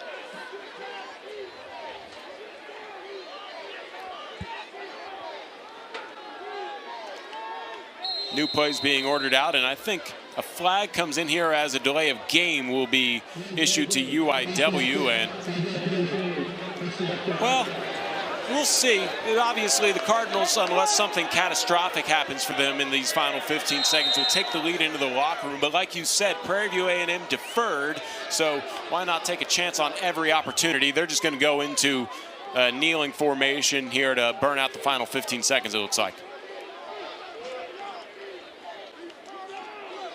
Calzada will take the knee, and that'll end the first half. A fun one here as UIW leads at 19-14. Clint Killo, before he heads into the locker rooms, will have a chance to talk to Blair Villarreal. We'll be up here talking about the first half until that happens. Carl Schoening along with EJ Sanchez, and UIW got things started off with a field goal from 37 yards by Brack Peacock. That made it 3-0. Prairie View A&M responded with a Jaden Johnson touchdown pass to Shamar Savage, 42 yards to make it 7-3. 3. UIW answers back with a touchdown of their own to make it 7-10. Zach Calzada connected with Jalen Waltall for 9 yards, but Waltall had a big 22-yard catch that converted a 4th down right before that 9-yard reception, and UIW took that 3-point lead. Prairie View A&M bounced right back to a 14-10 lead, and that's enough tap dancing. We'll send it down to Blair Villarreal with Clint Pillow. Thank you, Carl. Coach, you guys are leading 19-14 at the half. What are your thoughts on this first half? Yeah, not up to par, not up to the standard. Too many pre-snap penalties. We're not executing at times on offense. At times are really good, but we got to execute better defensively. We got to stop the explosives. Other than that, I think we're playing pretty well. Jalen Waltall currently is playing amazing offense as always. 9 catches, 109 yards. What are your thoughts on his performance tonight so far? Yeah, I'm not surprised. He's a great football player. We got a lot of great football players up there. They all need to come to play just like he does. Thank you, Coach. Back to you, Carl. Thank you, Blair. It is a 19-14 lead for the Cardinals in the locker rooms. We'll take the break here. We have a fun halftime, including all the scores on highlight reel for you here on ESPN+.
Cardinal sports fans, basketball season is just around the corner, and I am here with head women's basketball coach Jeff Dow and head men's basketball coach Shane Harmon.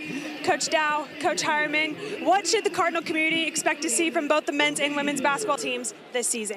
Well, a lot of new faces. We lost a lot from last year with graduation, so a big chunk of our scoring, rebounding, and assists. But 5 transfers coming in, 3 new freshmen, and obviously some key returning players as well. But I think we'll play hard. You know, we always kind of hang our hat on the defensive end, and we'll play hard and compete and give ourselves a chance to win every game. So excited to get going. We're only 10 practices in, but so just trying to figure out roles and, you know, a little bit early now to figure out who's going to be starting and whatnot. But we're very excited to see what the newcomer is going to bring to the table.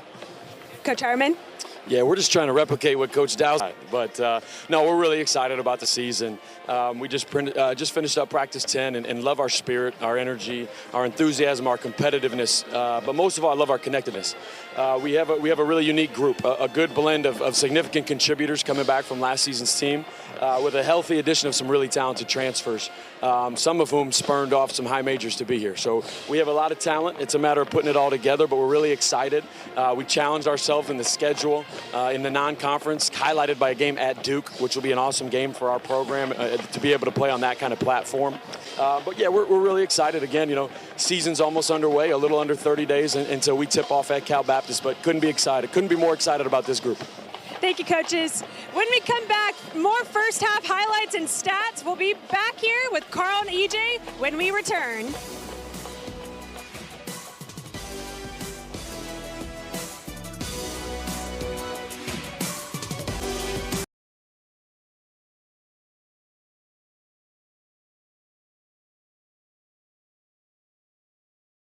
Smiling first can help someone find the courage to do the same. Lost Alabama Medicaid? Healthcare.gov is here for you. Where can we find a low-cost health plan? What about a plan that covers doctor visits? Emergency care? Prescriptions? With the new law, 4 out of 5 customers can find a plan for $10 or less per month with financial help. Healthcare.gov is here for you. Enroll today for coverage starting the 1st of next month. What's the website again? Healthcare.gov.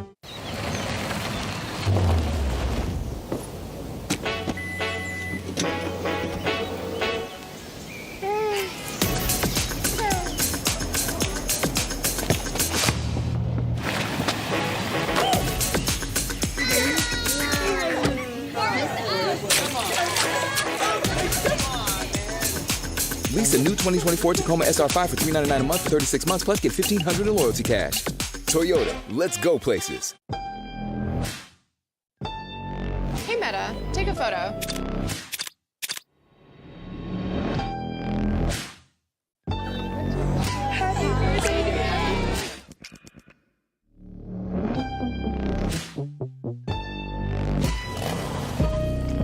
Hey, Meta, look and translate that sign. It says, dance all night.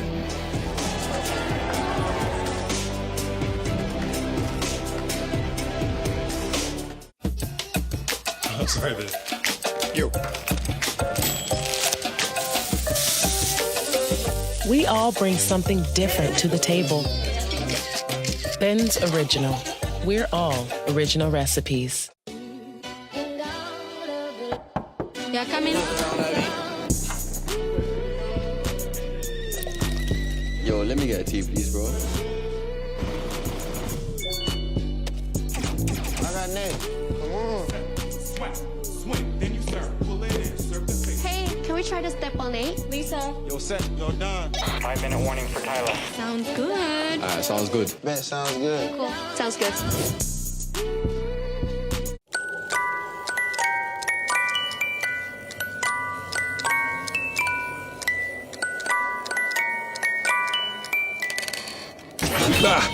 Reese's.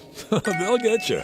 They will get you good. Tropicana refreshers are so refreshingly delicious, we basically invented.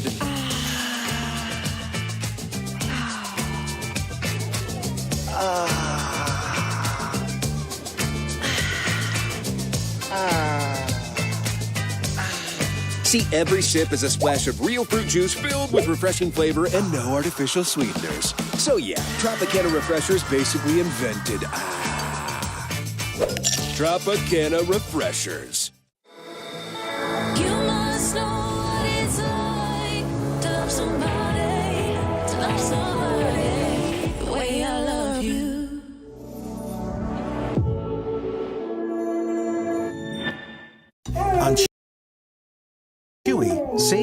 5% and shop all your favorite brands. For any taste or any diet, at prices you love, deliver. UIW leads Prairie View A&M 19-14 at the half. I'm Carl Schoening along with EJ Sanchez. Around the rest of the Southland Conference as we have 4 other games in action. You see that Houston Christian is leading number 22 ranked McNeese. That's certainly going to be an upset if it holds there at half. The Battle of the Lions in the Southland Conference. Southeastern Louisiana leads Texas A&M Commerce 7-0. Nichols in a big margin there against Southern 38-0. And SFA leading Northwestern State 17-0. And that's still in the first quarter. So the Lumberjacks trying to have a big blowout win against the Demons. And now taking it back to this game here between the Cardinals and the Panthers. Well, Clint Killow said on his way in the locker room's not up to standards. He'll certainly take the lead, but a big part of why it's not up to standards is those 9 penalties. Yeah, they've really cost the Cardinals, not only both on offense and defense field position. They've wiped out some big plays, but I think the kicker and what really stood out to us as we take a look at our stats, 191 yards total for Prairie View A&M. So you think, okay, not the worst, not the best. 96 of those yards happened in 2 plays, and those are the 2 touchdowns right now for the Panthers. And you and I talked about it when we were off air for a couple of seconds. That's kind of the same script that they've been following a couple of weeks ago in their last win. It's allowing those big plays, and that's the reason why the Panthers are still in this game. Obviously, Prairie View A&M had the lead a couple times as they fall behind by 5 here at the half. When we come back, we'll talk about some highlights and run a little bit deeper into stats between the Cardinals and the Panthers. But we'll take the break here on ESPN+. Halftime resumes when we come back.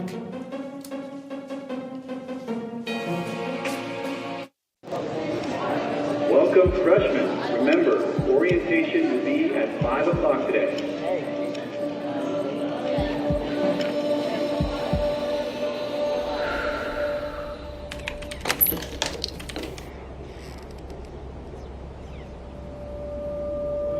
Smiling first can help someone find the courage to do the same. Here, let me help. Thanks.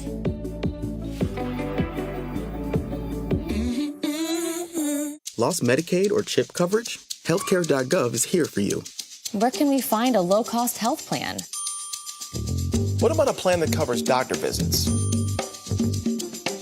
Emergency care? Prescriptions? With the new law, 4 out of 5 customers can find a plan for $10 or less per month with financial help. Healthcare.gov is here for you. Enroll today for coverage starting the 1st of next month. What's the website again? Healthcare.gov.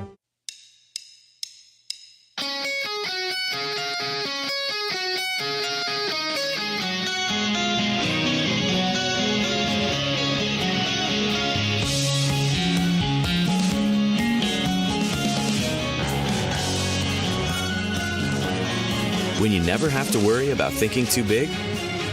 Because you have a connection that's ready for anything. That's Life Unlimited. That's Spectrum.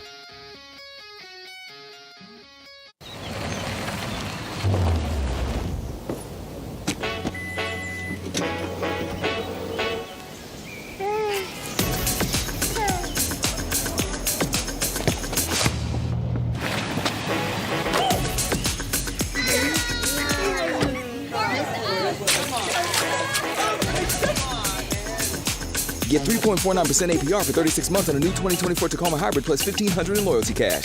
Toyota, let's go places. I'm sorry, man.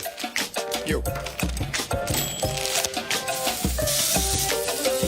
We all bring something different to the table. Ben's Original. We're all original recipes. You must know what it's like to love somebody, the way I love you.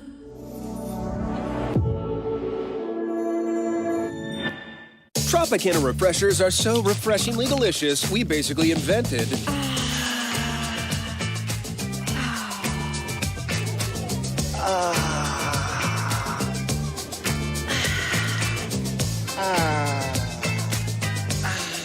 See, every sip is a splash of real fruit juice filled with refreshing flavor and no artificial sweeteners. So yeah, Tropicana refreshers basically invented Tropicana Refreshers.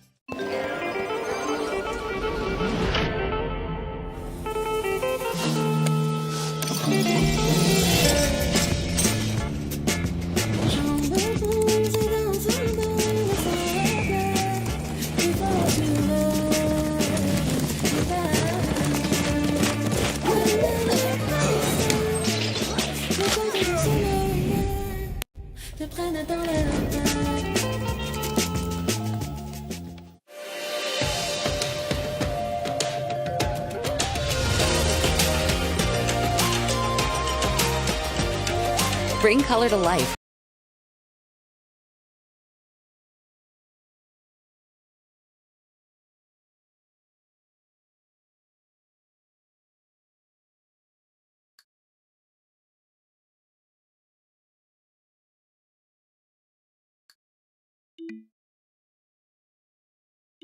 End of the first half. What are your thoughts on the first half? Our first half we did good. I think we just shot ourselves in the foot a couple of times. We gave the ball back to them, and they ended up capitalizing on those mistakes that we kind of shot ourselves in the foot with. So we got to make sure that we cut down on those mistakes, and more important, tackle. We left a lot of tackles like that first half. What are some of the things that you mentioned to the guys in the locker room, and what adjustments need to be made in the second half? Yeah, just go out and finish it. We got to play a better half than we played the first time. So normally we come out, we play a second better half than we always play the first half. So we got to go out again, make sure we take care of our business, not give them the ball back over. They're too good of a team to keep giving them the ball and giving them an advantage. So we just got to go out and take them advantage that we keep giving them. And again, just tackle the ball, and then we're moving the ball offensively, and now we just got to be able to stop them defensively. Thank you, Coach. Back to you, Carl. Thank you, Blair, and thank you to Bubba McDowell for his time. We have one last break before the start of the third quarter. UIW with a 19-14 lead at the half here at Gale and Tom Benson Stadium. At Spectrum, we believe every day unlocks unlimited possibilities to bring you closer to the people and places you love. Spectrum transforms your gaming experience into a galaxy of adventures. And with the fastest, most reliable internet, you're always front row to the entertainment you love, no matter where you are. Get Spectrum Internet Premier for $30 per month when bundled plus a 3-year price guarantee. Call 1-855-350-4483. Spectrum Internet puts streaming live TV, sports, and popular apps all at your fingertips.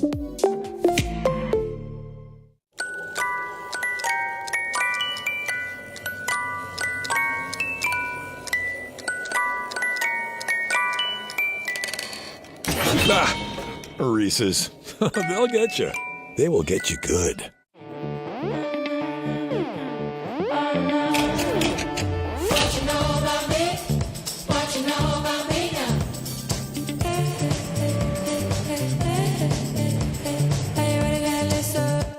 Six pieces of chicken, 4 sides, and biscuits? That's a big deal. Now this is the type of deal Dad loves. All this for $20? I tried to make it 21. Legendary. Get your own big deal for $20. Coach Prime and KFC, we back, baby. You cracked the case.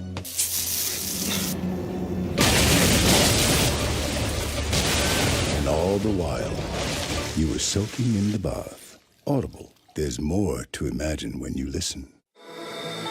You must know what it's like to love somebody, the way I love you.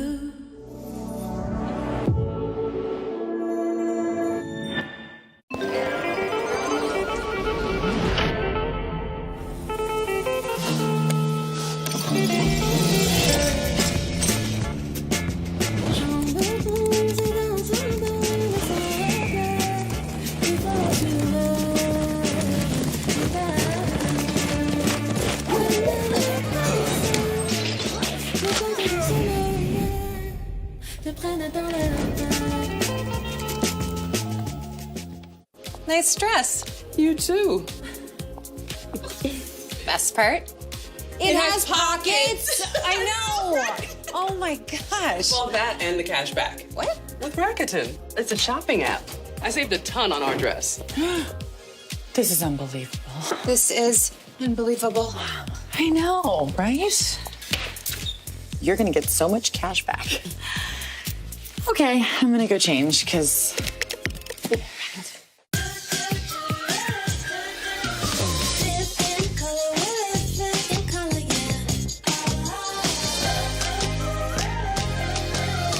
Bring color to life with the very best paint. Only at Sherwin-Williams. Good news. A house just popped up on the MLS. Do you have time for a quick video tour? That would be fantastic. Oh, wow. This place has the kind of space you've been looking for. Space would be great. Expertise, just one of the many ways an agent who's a realtor works for you. It's gonna be worth it, I promise you. We're always wanting to bring you the best workouts. Taking that speed up in the world. Keep that pace around the world. Let's go get those views. Now streaming on iFit.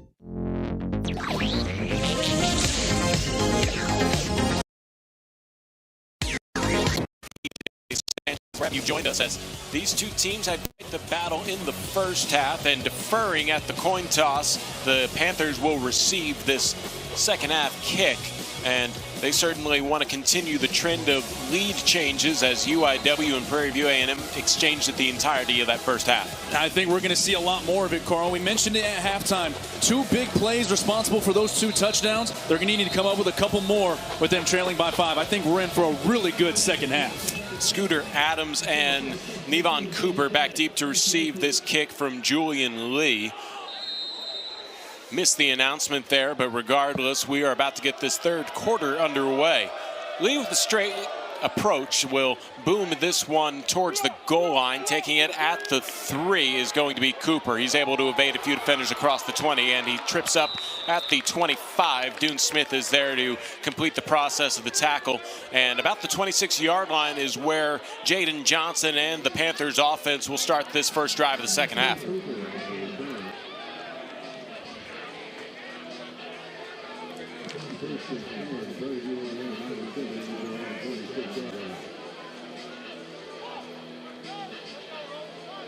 Johnson in that first half had a QBR of 188, 7 of 13 passing for 129 yards and 2 touchdowns. He was sacked once.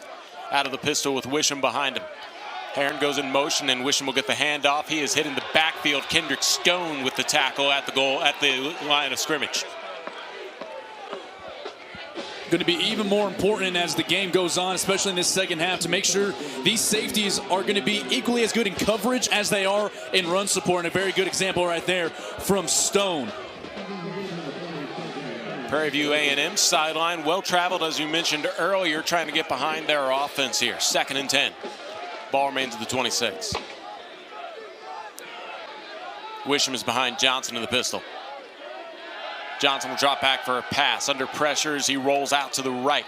Looking downfield and incomplete, as that was intended for Heron, but Mason Chambers there to break up the pass. That's the second PBU that we've seen from Chambers in as many plays that have gone in his direction. Doing what you have to do as a DB, not hooking your hand on the right side of the receiver and just vaulting your way to make sure you get a hand in there. Beautiful technique right there from Mason Chambers. Cardinals defense trying to force a 3 and out here to start the third quarter.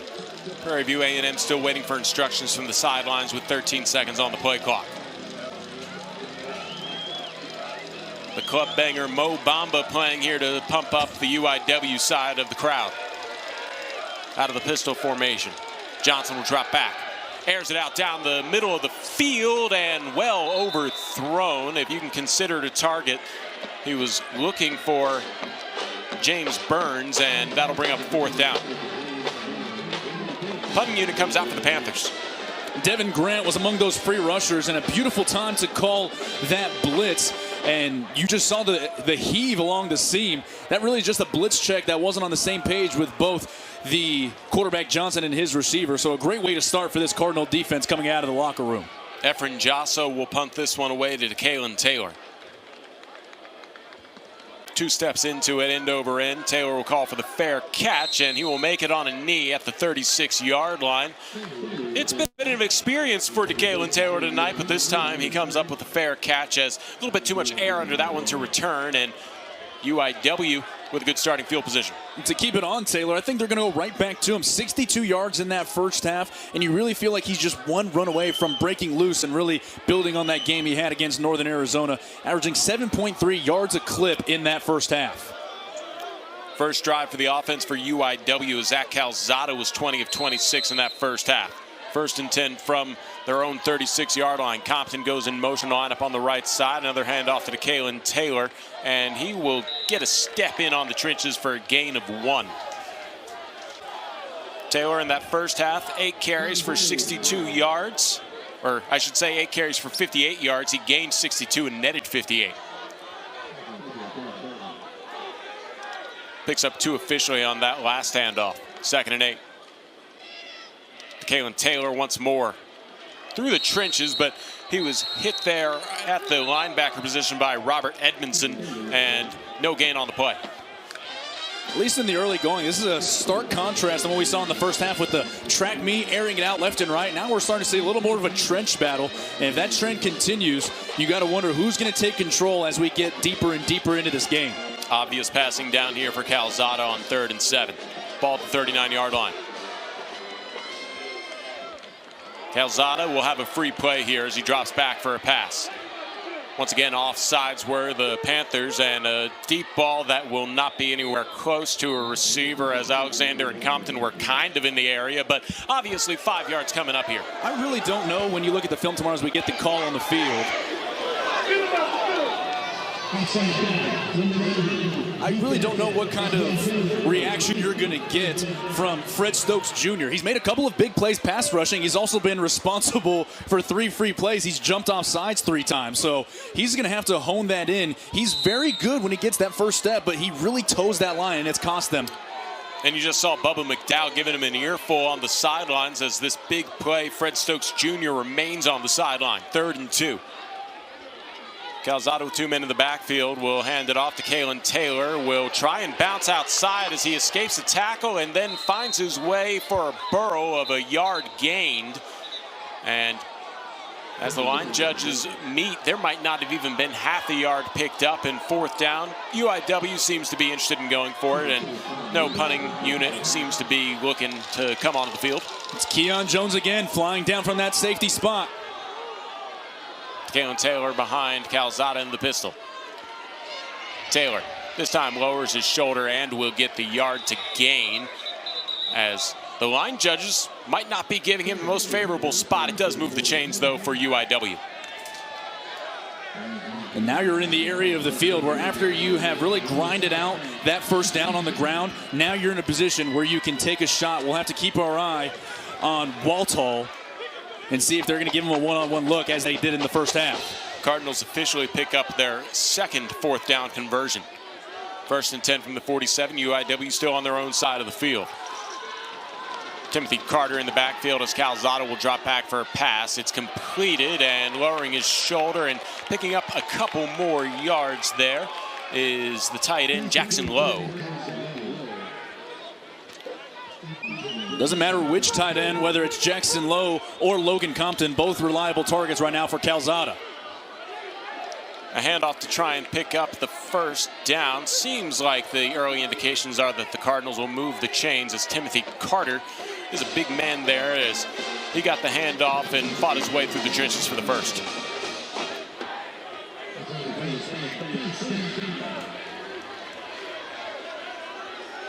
Cardinals now in Panthers territory. 1st and 10 at the 44-yard line.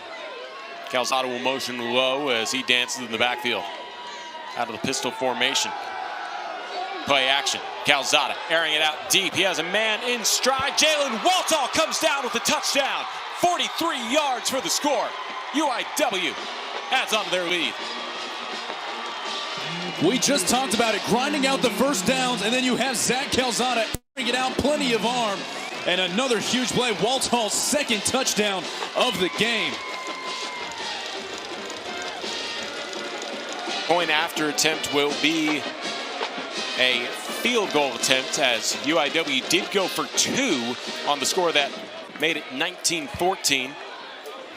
They'll go with the single point here as Brack Peacock will line up the point after. And Peacock extends the UIW lead to 12. We'll take a timeout here on ESPN+. UIW extending their lead 26-14 here in the 3rd quarter. Jersey Mike slices your sub right in front of you, see? The slicer, the meat and cheese, it has a rhythm. This is the rhythm of the slice. The slice.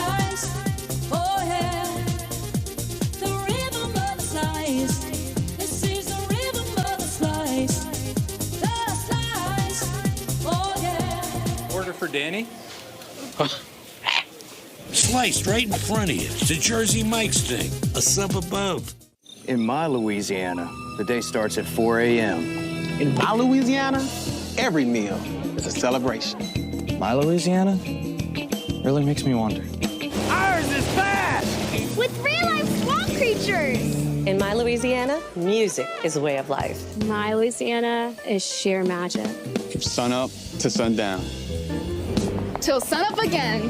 What will your Louisiana be? When you find your Louisiana, you feed your soul. Dear Texas, we know how much you love brisket. We got you. We took mouth-watering brisket, slowly pit-smoked for 12 hours, and combined it with your favorite queso and pico. And so, H-E-B Brisket Queso was born. Because that's how we express our love. Looks like you got the message. Brisket Queso, to Texas with love, from H-E-B.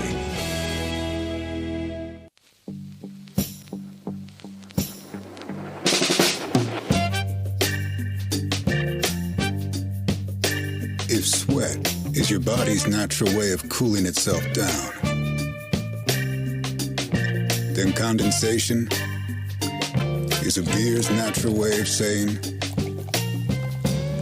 drink me. Michelob Ultra, superior light beer. 8 plays, 64 yards, capped off by this 42-yard touchdown to Jalen Waltall from Zach Calzada. And what a day Waltall's having. 10 catches for 151 yards and another touchdown to his book on this one. He's done it in a couple of different ways. He's able to stretch the field and beat safeties, and also able to make contested catches, as we saw in the first half. There really isn't a whole lot that Jalen Waltall hasn't done tonight. Already, I think, an early candidate for the Southland Offensive Player of the Week. Julian Lee will boom this kick, and taking it at the 5-yard line, Devon Cooper will cut around the 20, tight ropes the sideline before running into a defender at the 27-yard line, and seems like another big lick laid there as UIW has Dune Smith all over the field. And looks like there might be an injury on the trot back there, as helping him up are his teammates. Seems to be okay, as if I'm not mistaken, that was Amante Davis going to the sideline, a little shaken up. And not to be too melodramatic in this spot, but this is a crucial point in this game for Prairie View A&M. Now you're down 2 scores. You haven't had the lead in a while. You don't need exactly 7, but you need something going in your favor to start to stay in this game. They'll start this drive at the 27. Panthers in their own territory. Pass out to the right side, incomplete, as that was a attempt to John, and a little bit too much under pressure there for Jaden Johnson. 7 of 15 in that first half, or up to this point, and this is just simply a misthrow. There's really good pressure in the backfield coming from Mr. Williams, and he's shown the ability out of that middle linebacker spot to not only be really good in run support, but he's also done a good job getting into pressure in the backfield. Cardinals defense forced to the 3-and-out on the first offensive series for the Prairie View A&M Panthers in this third quarter, and trying to do it again, changing the game plan up there and getting a big gain is Scooter Adams, and Adams moves the chains. You can diagram plays all you want, Carl, but this is just straight up athleticism from Scooter Adams, the graduate student from Hallettsville, Texas. He has done it on more than a couple of occasions tonight. And a tackle for loss made by UIW. That'll back up the chains after that first down picked up. Tried to go back to Adams, and now behind the chains. Jamarius Brooks in the backfield with Jaden Johnson. Second and 12. Heron will motion around the backside of the field and catch it on a swing on the left side. Trying to tightrope the sideline. He stepped out of bounds at the 42-yard line. I don't want to be that guy that talks about receivers blocking downfield right now, Carl, but when you have a swing pass that's as crucial of a part to this offense as it is for Prairie View A&M, that's what it requires. We saw Shamar Savage in the first half show his speed. He's able to burn the defenders downfield, but being able to stick his nose into this game and also be a willing blocker opens up so many more possibilities for your offense. That step out of bounds stops the clock at 9:41 and another third down, this time 3rd and 7 from the 42 for Prairie View A&M. Johnson will drop back for a pass. Throws it down the middle of the field and several strides away his intended target, Shamar Savage, and we do have a flag near what would be a roughing the passer.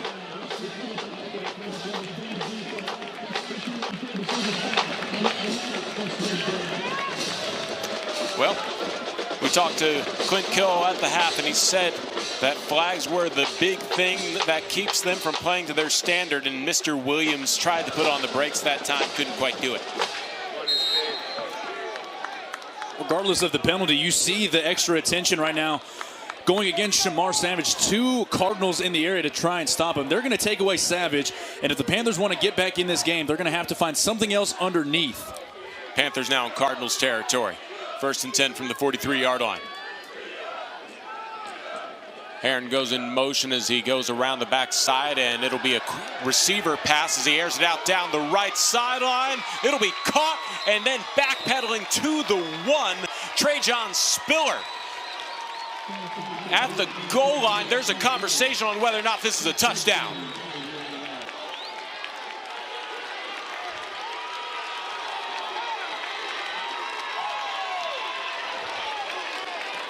I believe the near judge signaled it for a second, then quickly pulled his hands down. But regardless, are you kidding me? Patrick Browning and Anthony Whedon digging into the bag of tricks. You knew they had to make a big play. It was just a matter of if they were going to do it conventionally or go to a trick play like that. Setting up a double pass in that spot is such a gutsy call, and even better on the players for executing it. And just like that, Prairie View A&M right back in this game. Wow, they review it and they decide that that is a touchdown. So Prairie View A&M with the point after attempt. As this one will be lined up by Guillermo Garcia Rodriguez.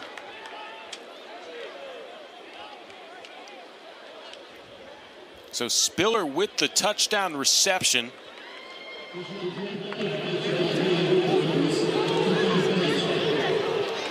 Chris Heron with the touchdown pass for the moment, and it seems like it is finally official. Guillermo Garcia Rodriguez has gotten a few warm-up kicks in here. Trying to make this a 5-point game.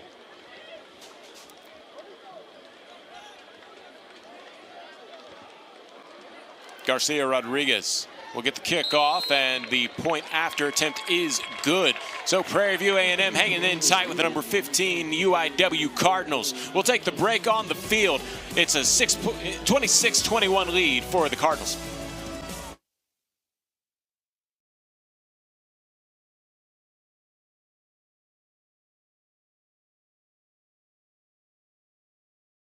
Experience into a galaxy of adventures. And with the fastest, most reliable internet, you're always front row to the entertainment you love, no matter where you are. Get Spectrum Internet Premier for $30 per month when bundled, plus a 3-year price guarantee. Call 1-855-350-4483. Spectrum Internet puts streaming live TV, sports, and popular apps all at your fingertips. Why settle for less when you can get the new $7 Lux Cravings Box from Taco Bell? Because an indulgent, beefy 5-layer burrito is luxurious. A crunchy Doritos Locos Taco is opulent. A chicken chalupa supreme piled high with deliciousness, lavish. Chips, nacho cheese sauce, a medium drink. The only thing that's not Lux about it is the price. It's Lux for less. The new $7 Lux Cravings Box, only at Taco Bell. At Regions, we believe everyone can be good with money. Like Regina, a Regions Green Print plan is giving her a path to be good with money and open new doors. Or the Coopers, facing competing financial demands. Our guidance is helping them find balance and feel good with money. And for Kyle, adopting better spending habits is letting him adopt Maggie so he can do good with money. You can be good with money too and get on your way to financial confidence. Let Regions show you the way. You cracked the case.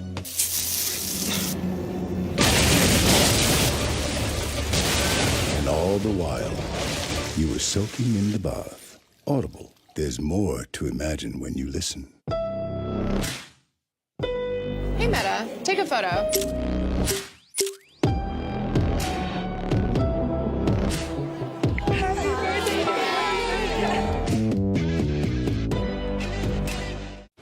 Progress.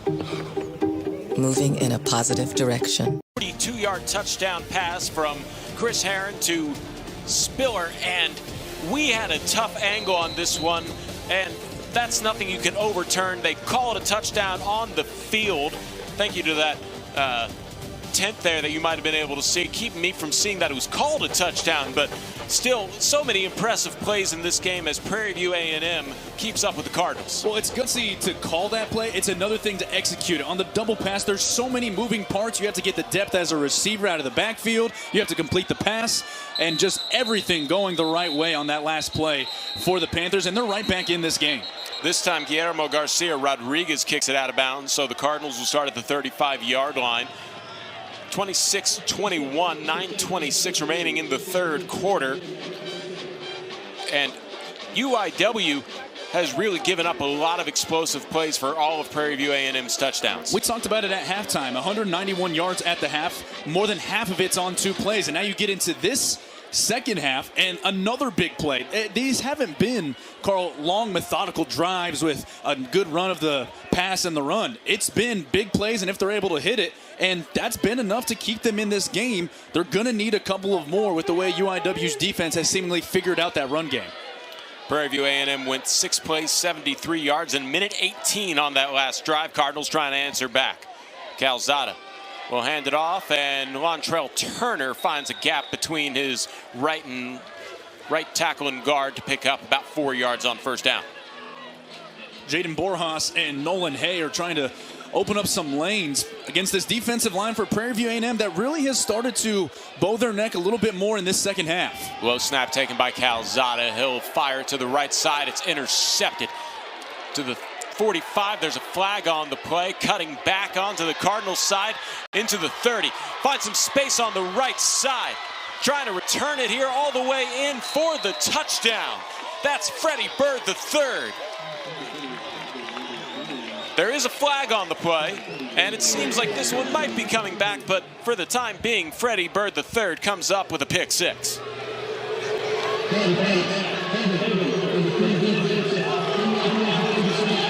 reason why you got all of that room to work with, but regardless, you saw the way that UIW approached it. They kind of knew it was going against the defense, but still an incredible play on the ball by Bird. And even though it's not going to stand, still starting to ratchet up a little bit of the momentum on this side for the Panthers. So that hold will be an automatic first down that will move the Cardinals just shy of midfield. And if I'm Zach Calzada, I find where Freddie Bird III is defending on this play, because he's got to be a little gassed returning that one for about 40 yards on the pick 6 that didn't stand. Instead, Calzada will hand it off, and a run up the gut there by Timothy Carter will be a solid gain on first down, and then a late flag coming in. You saw it. I think some tempers are starting to boil over right now for both these teams. It's been an emotional game all night, Carl. You and I have talked about it multiple times, but it's even more important in crucial games like this, regardless of who it is, to hold your composure. These 15 yards are going to be crucial in a 5-point game. And I think early indications are that this is on Prairie View A&M's sideline. Our line judge throws up a flag. I saw the flag fly. It looked like you maybe caught some of it. The conversation here as Josh Lorick was on the ground at the tail end of the play, and now we're going to see that it is going to be going against Prairie View A&M. We saw him go down. I didn't know why. There was no Panther in the area, but it looks like it's going to be called against, and now you see a very upset sideline for the Panthers. Both teams struggling with penalties. This time it favors UIW. Let's see if we have a look at it as, yeah, that's not something you can do. A shoulder being laid out there by the linebacker Javen Jackson. And UIW now at the Panthers' 34-yard line. 1st and 10. Handoff here, Timothy Carter, as he fights his way up the middle. He'll gain a yard.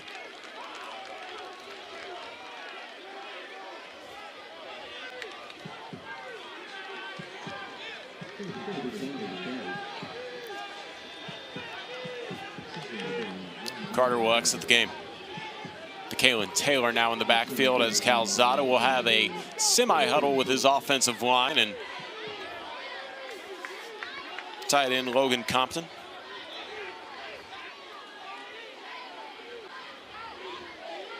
Second and 10 from 34. Once again, handoff this time to Kalen Taylor. He goes into the trenches, and you can't see Taylor as he's pushed back. Forward progress will only give him about half a step. Sets up an obvious passing down on 3rd and long. Sarkodie was among those to bring him down first. And we talked to Bubba McDowell at the end of that first half. He said he wasn't happy with the tackling. He's forgotten he's more football than I'll ever know. But I've actually been a little more on the impressed side with especially these outside guys and how they're starting to rally to the ball. It's not just the linebackers and it's not just the defensive line. Play clock down 13 seconds as Calzada gets ready for the snap in the shotgun. Kalen Taylor in the backfield, trips to the right, single receiver to the left is Lorick. Hand off to Taylor. He gets away from a tackle in the backfield, stiff arms the defender, and gets across the 30 for a solid gain on 3rd down. And usually, when you call a run play on 3rd and long at the 34, you're going to go for it on 4th down. Seems like that's what the Cardinals are going to do. 4th and 5. Calzada with a hard clap to simulate a hard snap, and he'll change the play at the sideline after seeing a blitz. Panthers aren't changing their game plan. Calzada drops back for a pass. Airs it out down the right side. Incomplete, but a flag will come in. This will be a pass interference, and I believe it'll be just shy of the end zone, but 2 flags come in, I believe, for the same call. They're going to get Jalen Stanford, and the only reason this flag is going to be thrown, Carl, is because the coverage is good. He just never got his head turned around to go make a play on the ball, and that makes it an easy call. They're going to get him on that every time. Penalties have been a big factor in the UIW offense in this drive. And Carl, you see there, Stanford doesn't even start to move his head until that ball's already on the ground. It's unfortunately downfield coverage 101. It gives a lot of advantage to the receiver, and the Cardinals are going to be able to take advantage. Now sitting a lot prettier than they were about a minute and a half ago. Is a 15-yard variety pass interference, as maybe there was a little question on my end whether or not they would call that at the goal line or not. Out of the pistol formation, Zach Calzada will hand it off to Kalen Taylor, stretching out to the left side, gets to the 10, stutter steps across the 5, into the end zone, touchdown Cardinals. 14-yard touchdown run from Kalen Taylor. A nice run by Kalen Taylor, but look at Rashid Jackson, the big man, goes down along with Travian Newsome. That left side was tested in the first half, but they are opening up huge lanes for Taylor.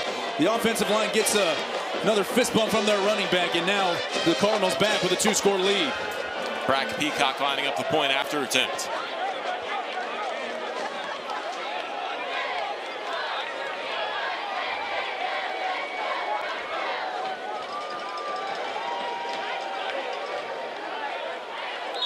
And whistle stopped this before. The field goal would have been good. Point after attempt will have to be redone, I imagine.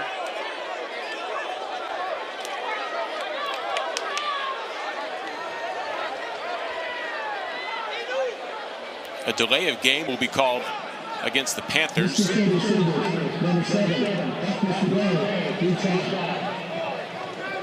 So we'll retry the try. And I believe UIW will continue to go for the point after in terms of a kick. The whistle stopped the play, so there was no result of the play. And I believe that's a call of discerning calls. As the defense, you're not allowed to simulate a snap. And we'll have Brack Peacock line up for the point after once more. More whistles here. An eventful point after attempt. Had a couple of those tonight.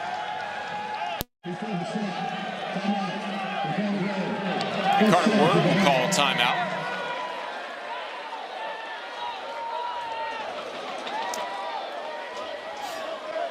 So we keep it here as UIW will talk things over on this two-point conversion, gives them and us a little bit of time to do some math.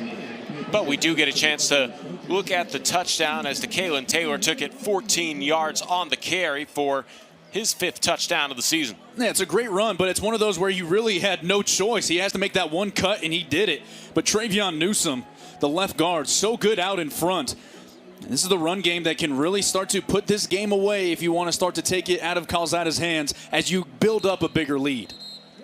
So we're looking at the difference between 12 and 13 points on this point after attempt. Cardinals currently with an 11-point lead. And interesting situation to use a timeout, as UIW now has 2 remaining and all 3 left for the Panthers with 6:10 left to play in the 3rd quarter. But it looks like the offense will try and take advantage of the penalty and punch in a 2-point conversion.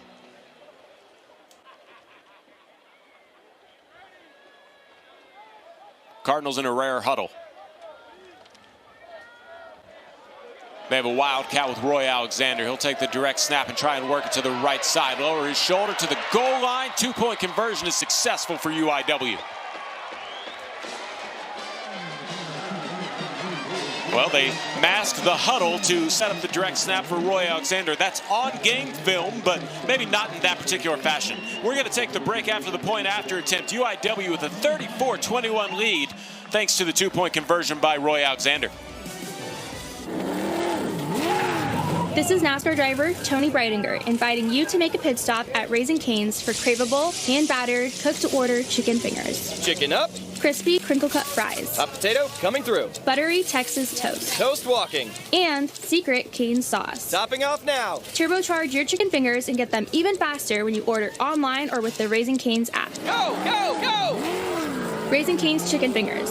One love. Raising Cane's is not affiliated with NASCAR. Welcome to Casati Pines at Coshada, nestled in the natural wetlands of southwest Louisiana on 65 acres of Looking Glass Lakes, surrounded by stately pines and live oaks. It's an experience unlike any other. A challenging 18-hole par 72 championship course, 6 sets of tees, and a unique 19th tiebreaker hole. Ranked the 18th best golf course in the USA by Golf Advisor. Casati Pines at Coshada in Kinder, Louisiana. Louisiana's best bet. The Jersey Mike's catering box is the easiest way to feed your friends. The hard part is picking your sub.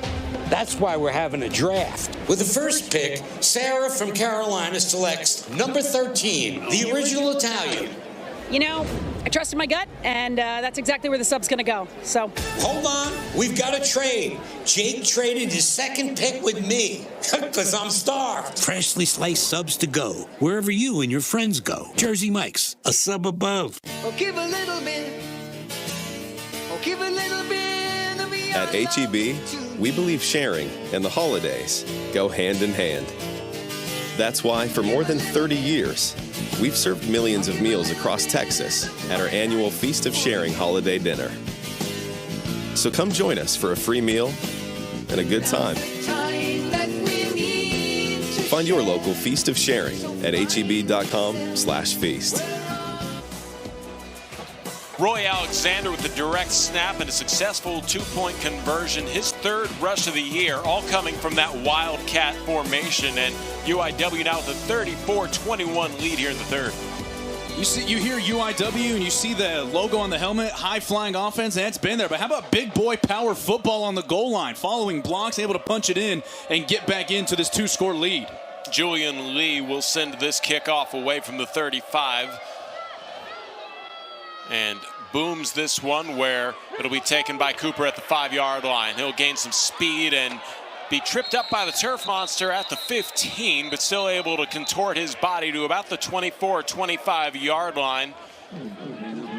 And they'll actually mark him down at around the 22 as they dance a little bit on the yard. We'll get to the official starting field position for this Prairie View offense, who feels like they're in a game of keep up with UIW. So far, they've done a solid job.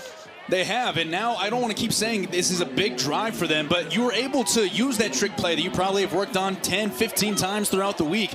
That's gone now. Now you have to get back into your regular offense and still try to match this UIW offense that's really starting to find their stride in the second half. 1st and 10 ball officially starts at the 23-yard line. Wisham will try and cut it outside, going around left end, and He'll give him about a stride of forward progress as he was pushed back at the end of the play.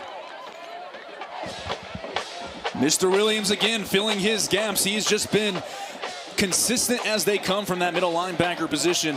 He came into tonight with 20 tackles. Surely going to be amongst the team leaders once this one concludes. 2nd and 9, Johnson with the shotgun, Wisham to his right. Play action. Under pressure, Dune Smith will hit as he throws him. The ball's loose. It'll be scooped up. Taken it to the 9-yard line. A potential pickup there by Devin Grant. I didn't hear the whistles until just there, so let's see what this flag's about. It's a close one. Johnson begging for that to be an incomplete pass. Dune Smith with a lick. And a big conversation happening between our officials right now. I thought it was an incomplete pass by a mile. Oh, as did I. And it's a situation where you have too experienced of a quarterback in Johnson to not just throw that away.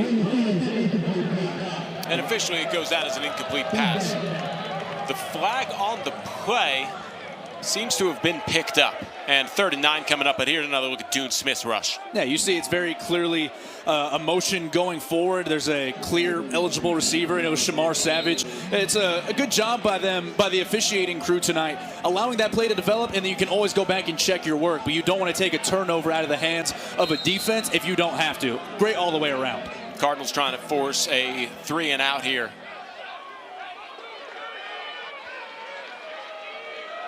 Johnson with 15 seconds on the play clock as he readies his line. Wisham winds up to the left. Johnson will drop back for a pass. Rolls out to the right. Incomplete as he had it right there on a opportunity to get it to Savage, but locking him up is Barry Dillon. Same thing we've talked about with these corners, especially the ones that are covering out of the slot. There's so many routes that you have to guard against, and once again doing a good job not hooking that arm and just reaching his hand out at the last second. Textbook by Barry Dillon. DeKalen Taylor back deep to receive this punt. Efren Jasso will send it away. 4th and 9, the ball at the 24-yard line as this punt happens. Jasso with his heels at the 10. Steps into this one, puts plenty of air and distance under it. A fair catch called for by DeKalen Taylor at around the 33-yard line. So UIW's done a good job keeping Prairie View A&M at arm's length, currently 34-21. Here's a chance to really create some breathing room. And I was just going to touch on that, Carl. Is this the point in the game where you start to grind it out on the ground, or do you look for that final knockout blow? I'm thinking we're going to see a little bit of both. Once we get maybe onto the Prairie View A&M side of the field, that's where you can start to see maybe that shot taken by Calzada. Well, UIW wouldn't mind more penalties against the Prairie View defense. That was a big part of the last drive that ended up in a 14-yard touchdown run by DeKalen Taylor. Roy Alexander goes in motion to the left side of the field. A handoff here to Kalen Taylor will follow his right tackle. In fact, that's Lontrell Turner picking up 11 yards on 1st down. He's not the biggest guy in the world, 5'9", 166 pounds, but he's so hard to bring down on first contact. This offense continuing to move fast. Calzada will give Lontrell Turner another handoff, and he'll pick up 3 yards this time. And you get your question answered. UIW mostly keeping it on the ground. With the way they've been able to run the ball in the second half, I don't see a reason to go away from it unless it's to try to take that big shot down the field. Not burning much clock, though, as another handoff. Lontrell Turner will follow a block to the right side and pick up another 1st down for the Cardinals. Give Logan Compton the block to help pick up the 1st down, and UIW keeping the pace fast. 1st and 10 as they're in Panthers territory. And whistle stop this play here as it'll be UIW calling it'll be a false start on the Cardinals, so it looks like. Early indications on this flag.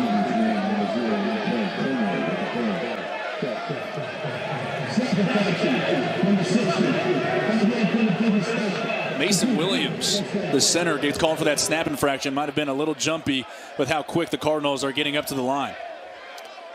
That'll push UIW back into their own territory at the 49-yard line.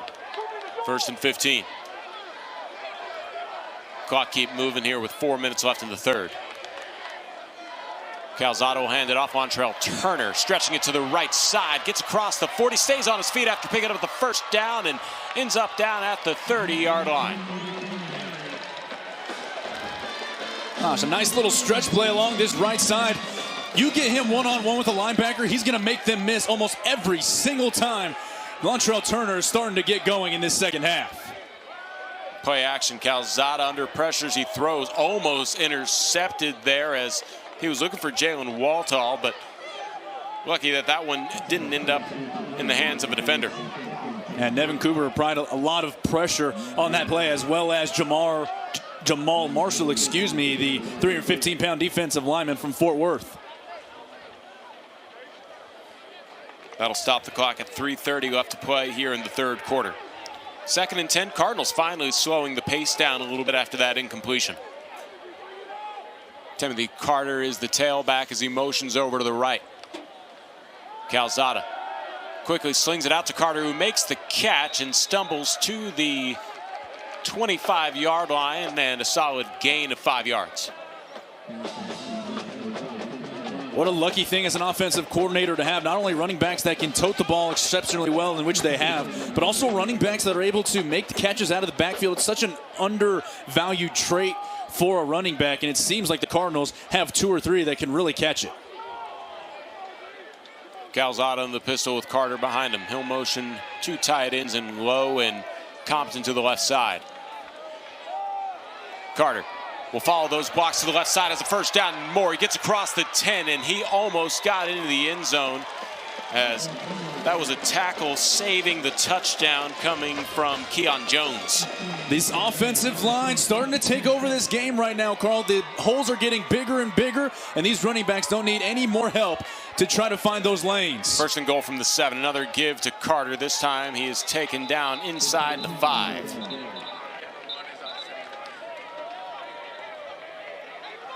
James Cate III makes the stop, and the officials have to break up some blocking happening on the far side of the field where the play didn't even happen. 2nd and goal from the 4.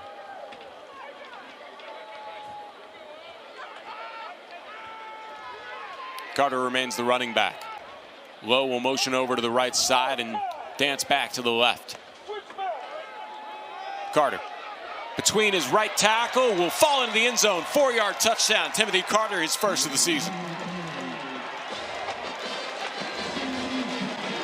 Straight between the tackles. You talk about what this UIW team is all about. Yeah, you can throw the ball, but taking flight across the goal line on the ground, even more impressive. And now you're starting to see the Cardinals stamp their work in the third quarter. Well, your question was answered. UIW runs the ball. They don't particularly burn a lot of clock. 1:48 remaining in the third quarter for the point after attempt, and UIW looking for the 2-point conversion to make it a 3-touchdown lead.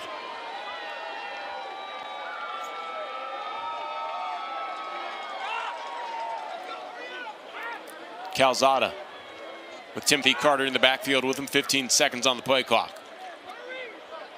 2 receivers on both sides. 2-point conversion attempt. Calzada decides to tuck it and run. He'll trot into the end zone, and the 2-point conversion is successful for UIW. Zach Calzada does it with his legs. Making it look almost a bit too easy. You drop back to pass inside your own 5-yard line. You think that distance is going to shrink down. Calzada, you see him, 1, 2, and then he just totes it across. The Cardinals have taken control, and they're led by their leader, Mr. Calzada. 42-21, the new score. UIW on top of Prairie View A&M. We'll keep it here as this game's been busted wide open by UIW. We talk about Prairie View staying in arm's length. UIW has now started to finally create some separation. Let's check out the upcoming schedule for UIW as they're ready to start conference play after tonight, I imagine. They'll be hosting Nichols, and that'll be a fun one as the preseason picked 1 and 2 meet here at Benson Stadium. Gosh, how about those next 2 games? Not only Nichols, and right after that, the next week you get to follow it up with the number 22 team in the country right now in McNeese. So if you're able to put the finishing touches on this, as it looks like they are, you set yourself up for 2 really big games in the next 2 weeks. Kind of doubtful that McNeese will remain at number 22 as Houston Christian has a 30-9 lead in the third quarter there. Wow. But obviously they'll still be playing for a conference title. Was the young season for the Southland will be starting. Julian Lee will send this one out of bounds for a 3rd time this ball game, and the Panthers offense will start at the 35-yard line, a gift that they're going to try and utilize here as there's under 17 minutes of time left on the game clock.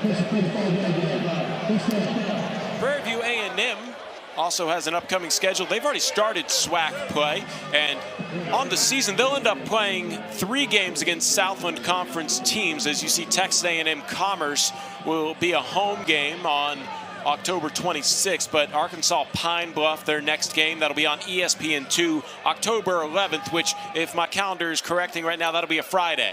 So don't expect football on a Saturday for the next game for the Panthers.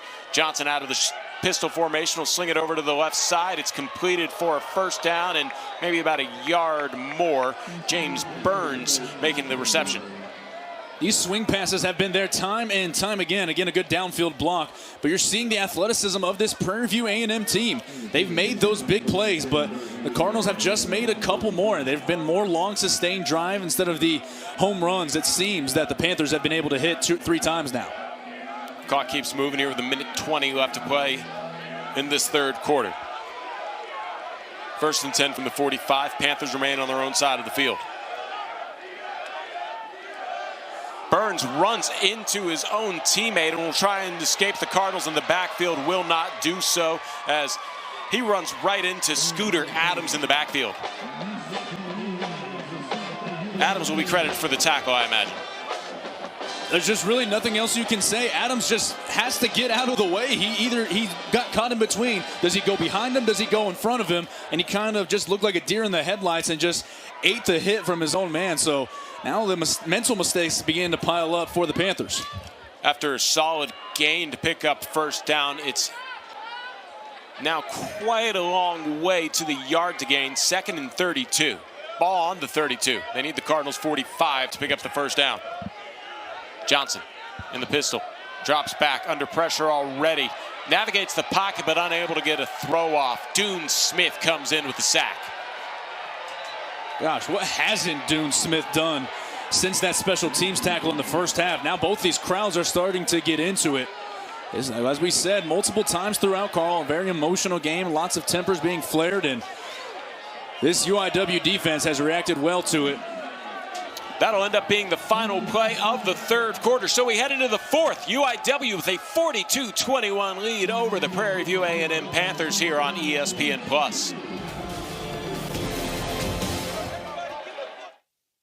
Get your spectral sock out, nerds. Let's go. Be the first to watch at home today. Who's ready? I was born ready. Oh, yes. Go even deeper. With loads of extras. And it pays off even more if you watch the movie a 2nd time. When fans see that. Hey, cowboy, my eyes are up here. I know it's tempting. I look at it too sometimes. Deadpool and Wolverine. Buy it now, only on digital.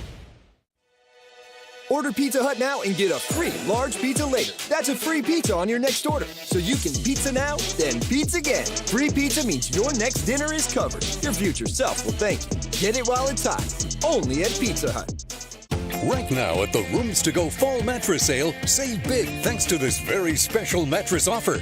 Get a king-size mattress for the price of a queen mattress, starting at just $7.97. Choose from 3 great brands: Kingsdown, Beauty Rest Harmony, and Serta Perfect Sleeper.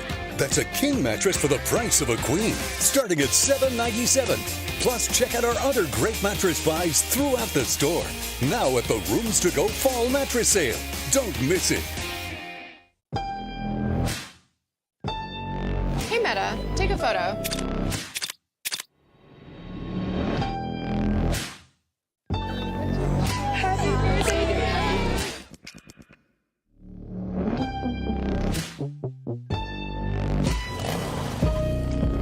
Meta. Look and translate that sign. It says dance all night.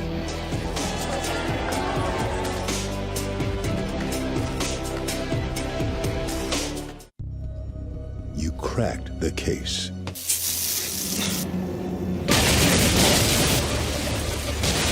And all the while, you were soaking in the bath. Audible. There's more to imagine when you listen. Truth is, my schedule's pretty jam-packed these days. I've got school Monday through Friday, jiu-jitsu on Thursdays, and library books I've got to get back by Friday. And my weekend, I've got 2. We know 3 birthday parties on Saturday, and Sunday, that's my me time. I am not willing to give that up. How's that look? Works for me. Works for me. Never seen it like this before. Whoa, make you wanna get that, get that. Got 'em coming back for more. I'ma bring the wow. For a limited time, get the Genesis GV70 for 3.49% APR for up to 60 months, exclusively at your local Genesis retailers. Do you believe in magic in a young girl's heart? How the music can free her whenever it starts, and it's magic. Do you believe in magic? Can simple steps help your financial confidence? A Regions Greenprint /ESPN to help the Red Cross respond and help people recover. I'm Carl Schoening along with EJ Sanchez. Start of the fourth quarter, 42-21, UIW with the lead over Prairie View A&M. It's 3rd and a mile here as 3rd and 27 officially for the Panthers offense as we start the fourth quarter. Lasering out to the left side, it'll be a Johnson keeper as he rolls out and will get across the 30, and a very conservative play called there for Johnson and the Panthers to just force away a punt here to start the fourth quarter. It just speaks to what this Cardinal defense has been able to achieve in this second half. We talked about it when we went to break. A 43-yard touchdown, that was great. That got Prairie View back into it at the moment. Other than that, the Cardinal defense only allows 8 yards other than that 43 yards. So really starting to find their footing in the second half, and I think that's why you see that 3-touchdown lead where we are. Efren Jasso will send this punt to Kalen Taylor waiting at the 25-yard line. Jasso sends this one high and deep. Fair catch called for by Taylor at the 15-yard line. And UIW already with a pretty comfortable lead can really shut the door on Prairie View A&M, as there was a good chunk of this ball game where they were flirting with the upset. Oh, absolutely. And they came out still riding high off of that 5 overtime win last week. And UIW, and we spoke about it in the opening, there was a little bit of rust. You saw pre-snap penalties. Blair was able to talk to Coach Killo at the half, and he said that's what killed them in that first half. They've done a good job for the most part eliminating those mistakes, and it's the reason why they're leading at this point. But there's no doubt that this Prairie View A&M team came here to play, but right now it just seems like they're being worn down by a very physical UIW team. Well, it seems like we have a timeout on the field. We'll take it with them. 14-15 remaining here in the fourth quarter. UIW with a 42-21 lead here on ESPN+.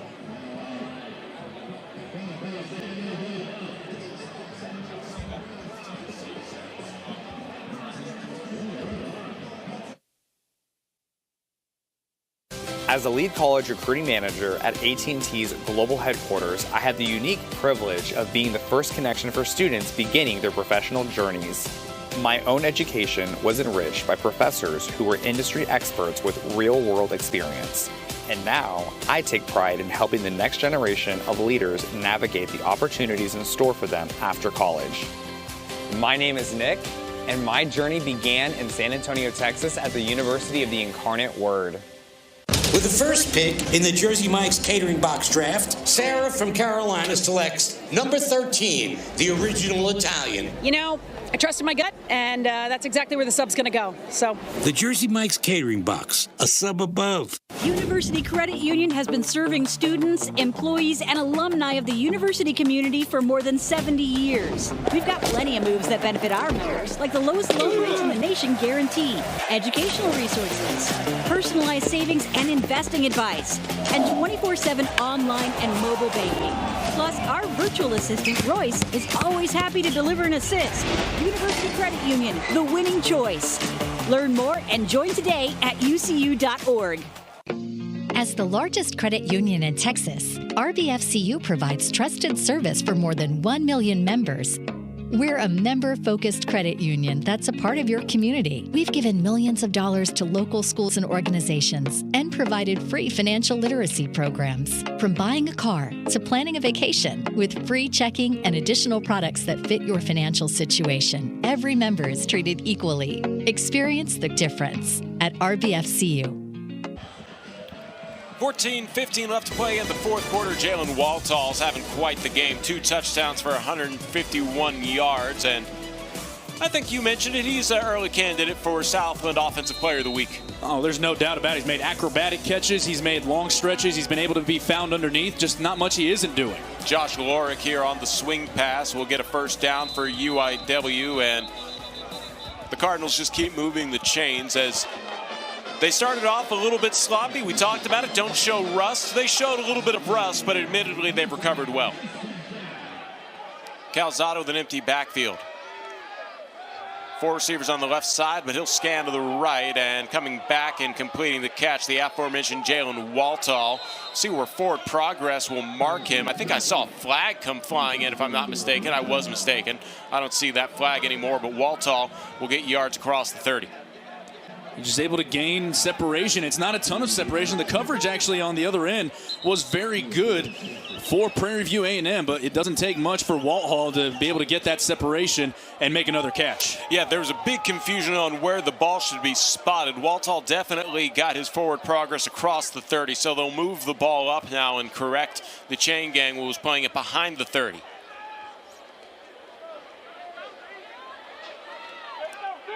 So they move the ball to the 33.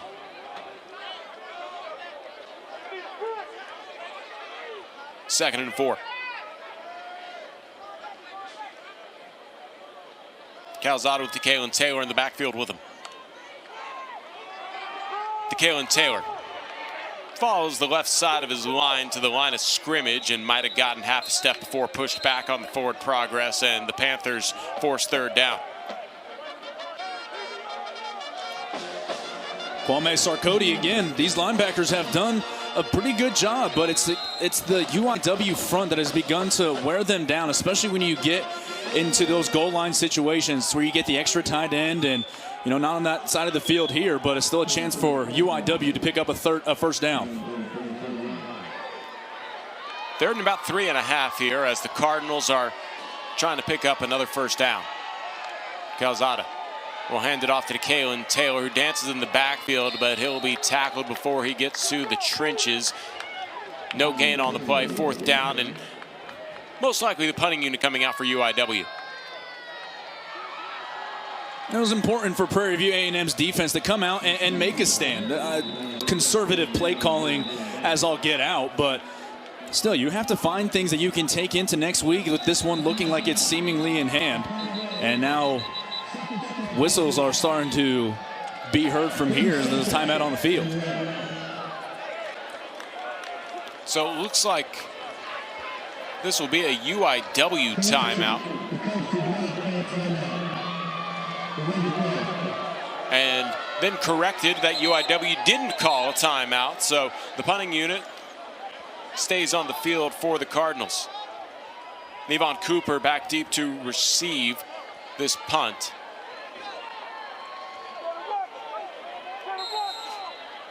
That's a rare occasion for Ryan Schamberger to come onto the field.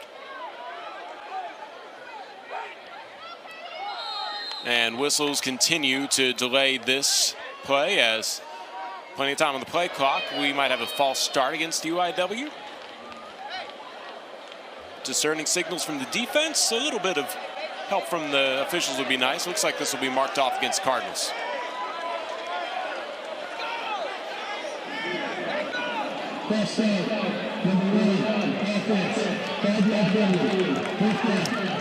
False start will back up Schamberger's punt here, 5 yards.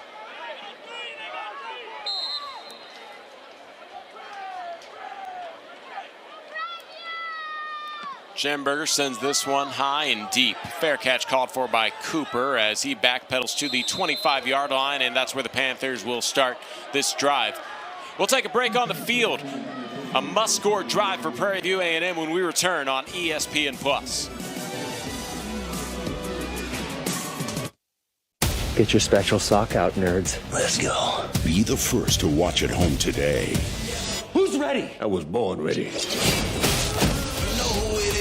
Oh, yes. Go even deeper with loads of extras. And it pays off even more if you watch the movie a second time.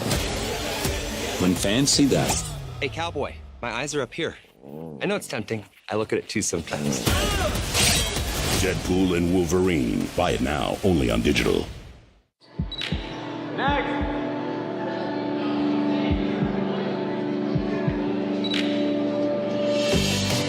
Smiling first can help someone find the courage to do the same.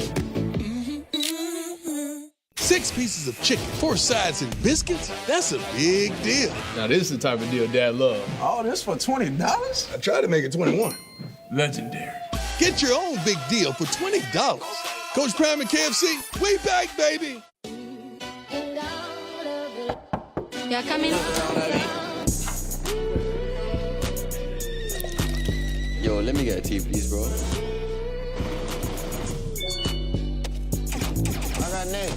Come on. Swing, then you serve. Pull it in, serve the face. Hey, can we try to step on 8? Lisa. Yo, set. Yo, done. 5-minute warning for Tyler. Sounds good. Sounds good. Bet, sounds good. Cool. Sounds good.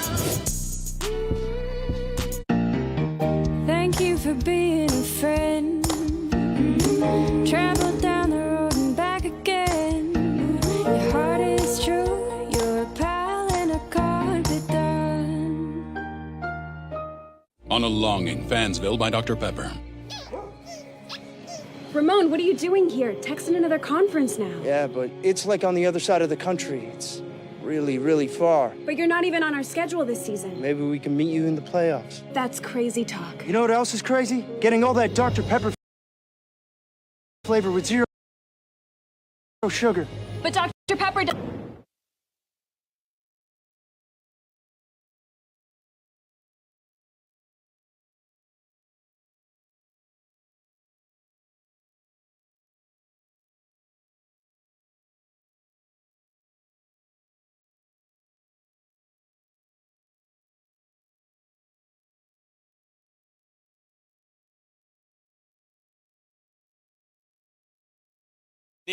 And second and about 4 coming up as Burns makes the completion.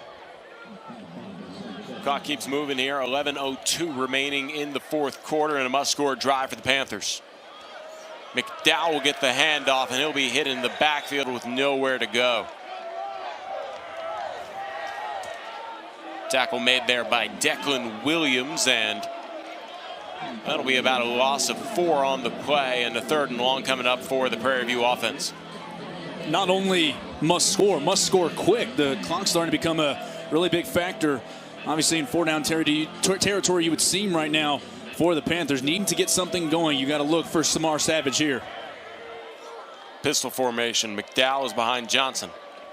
And Johnson will move McDowell to his left. Drops back. Johnson pump fakes and rolls out to the left, and now he'll throw incomplete, looking for Ratliff, and he'll be locked up by Kendrick Stone and force a punt here as UIW gets the stop here on 3rd down. The DBs just making their way in the second half, and Chris Pierce downfield, we didn't get a shot of it, but he was in coverage on Shamar Savage, and he was the one that prevented that big play from happening. Savage has gotten free a couple of times, but a very good play downfield by the junior from Glen Heights, Texas. Efren Jasso will punt it away here on 4th and 8. To Kalen Taylor, back deep to receive as usual. Taylor will return it at the 37. Stutter steps to the 40, gets across the 50. He has space across the 40. Tries to tire up the sideline. Nobody in front of him at the 20. It'll be a touchdown return for DeKalen Taylor. No flags on the play. It was only a matter of time being able to get into the outside, and after that, it just takes one move. His 2nd touchdown of the night, and this one on special teams. The Cardinals, Carl, taking control, and they put what seems to be like a huge cherry on top of their work in a dominating second half. And you can retract a lot of that. When I said he tight-roped the sideline, apparently he stepped out of bounds, but still an explosive return to set up the offense inside the 30 on plus territory. As you see it marked down. No, that'll take off take 6 off of the board. And the whistles could have come a little bit sooner. Roughly here, he steps out of bounds, and it looks like that was the right call. So close to being a punt return for a touchdown by Decalen Taylor. Instead, Calzada will operate the offense at the Panthers' 29-yard line to start this drive. Best field goal position all week. And they're going to review that. Decalen Taylor hoping for the touchdown. So from our angle, it looked like he stepped out. However, that's a terrible angle to determine. And secondly, the question comes up of, do they overturn the call on the field, which was initially a touchdown, and then they got together and said that he stepped out of the 29? Or are they trying to disprove that he stepped out at the 29? Which is the big question here, but in favor of the touchdown being scored. This might be a better angle if we can go back several frames. We see that back judge official immediately blows the whistle and calls for it to be out of bounds. So I don't think that the initial call, as we get another look at it again here down the sideline, it seems like he's good. He's good. Right there, like a step or two back from the point that I say that. You see the motion. I'll tell you what. It comes down to the question that the replay officials are asking themselves right now. Well, it's about what is the call on the field. We always go back to that if it's able to overrule the initial call, and it looks like we're finally going to get that call here. So the call stands, but the call that stood was that he stepped out of bounds of the 29, which didn't seem to be able to be proven or disproven. We can get one more look at it right here, right there, and I think it was the right call on the field. Unfortunately, Decalen Taylor, a matter of inches away from getting that punt return for a touchdown. And we can't change the score on the broadcast end of things, but it is 42-21. Here's a handoff as Lontrell Turner will pick up about a yard on first down, and UIW will probably start to milk the play clock, something that they haven't really done much of this game.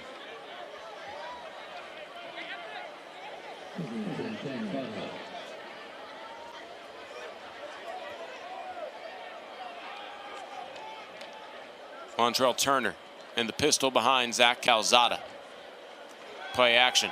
Calzada throws to the right side, and Jalen Waltall will have the completion to move the chains for the Cardinal offense. This Prairie View A&M defense just simply hasn't had an answer for him as the game has progressed. You've seen it in a multitude of different ways. Makes a nice little move inside to get free there. Another play action, as this time it is in and out of the hands of Roy Alexander, and it stops the clock at 9:03 left in the fourth.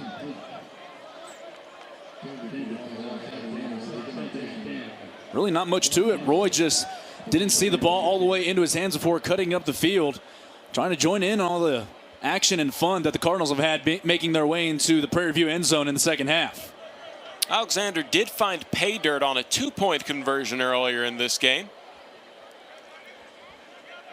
Jackson Logo in motion, and whistles will stop this play, and it looks like it'll be against the Cardinals.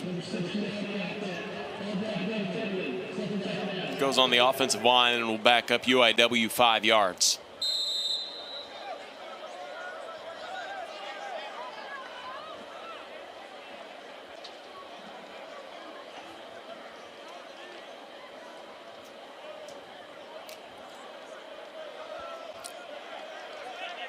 Second and 15.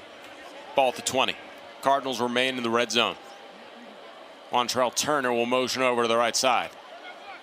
Calzada drops back for a pass, and he will step up as he throws, completed to Jackson Lowe. He gets inside the 5 before being brought down by Edmondson. He picks up the first down for Cardinals. Lowe at 6'5", 235. He's a big and reliable target. His first action really in the passing game that we've seen throughout the season. The Cardinals go quick. Another give here as Montrell Turner is able to get it to the 2. So on 1st and goal from the 4, 2-yard pickup for Turner. I imagine they'll go to Turner once more. Turner entering this game had 13 carries for 87 yards. Used a bit more today, and he's looking for his first touchdown.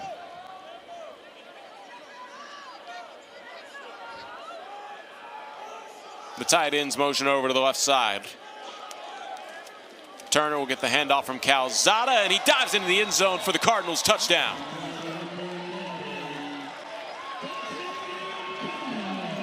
Two-yard touchdown run. Montrell Turner with his first touchdown of the season. You think UIW, you think high-flying offense. They're showing they can do it on the ground. A nice little move made by Montrell Turner. And, Carl, you're really starting to see why UIW is ranked where they are as they've taken over. And Brack Peacock will come out for the point after attempt. The hold by Chance Trittman Rosas, and the kick there by Peacock will be good, and that'll take us into a timeout on the field. The Cardinals have really opened this ball game up. 49-21, UIW on top. If you always wanted a sleeper sofa, shop the Rooms to Go fall sale now. Start with a great-looking sofa at a great price. Then add a sleeper to the sofa for an extra $199. There are dozens of fabulous styles, colors, and fabrics to choose from.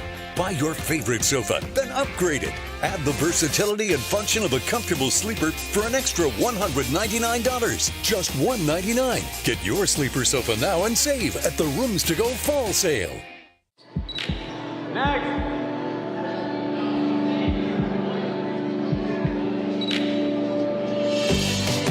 Smiling first can help someone find the courage to do the same.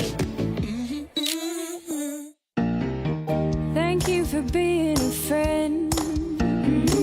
Travel down the road and back again. Your heart is true. You're a pal and a carpet done. Panera's mac and cheese, fave. Tomato soup in a bread bowl, fave. All your favorites, always at Panera. So grab a chocolate chipper. We know it's a fave too. Panera. Free, no-fee delivery for My Panera Rewards members on our app. 5-minute warning for Tyler. Sounds good. Yo, Central on your 5. All right, sounds good. Yo, Don, sound checking 5. Man, sounds good. Lisa, you're on in 5. Cool. Sounds good. There's a light, a certain kind of light that always shines on me. There's a way, everybody say, oh, you must know what it's like. Baby, you must know what it's like to love somebody, the way I love you.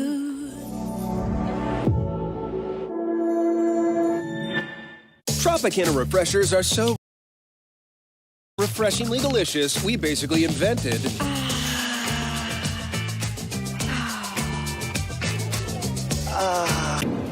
Here's a look at the Montrell Turner touchdown, just the latest in the Cardinal scores. It's fun. 7:40 remaining in the fourth quarter. It's 49-21. UIW the lead over Prairie View A&M. And this time it'll be Brack Peacock with the kickoff for the Cardinals. Peacock usually handling the field goals. We'll send this one away on a straight charge from 7 yards out. Booms this one towards the goal line, caught at the 2. It'll be taken by Adams, and Adams is undercut on the play. And some extracurriculars afterwards as Prairie View A&M showing they still have some fight left in them. I expect it from a Bubba McDowell team to never give in regardless of how this score is shaping up to be. This is a really, really gritty team that's going to be a problem for a lot of SWAC opponents, even though now it looks like they're going to be saddled with a loss to go with 2-4. They're going to be a tough out for anybody in that conference. Well, Bubba McDowell in his first 2 seasons at the helm of Prairie View A&M was able to tie for first in the West Division. They're picked to finish second in the West Division this year. So obviously McDowell, who spent a solid decade as an assistant for Prairie View A&M, making the most out of his opportunities as the head coach. Johnson will hand this off. The running back will get a couple yards forward, as that's Jamarius Brooks getting in the trenches.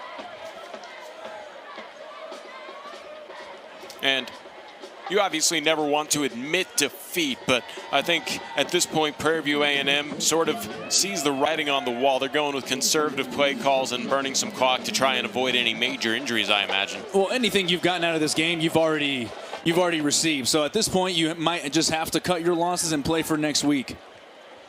Another handoff for Brooks, and this time he is hit in the backfield. Might be a loss on the play. A couple Cardinals there to keep Brooks from getting past the trenches.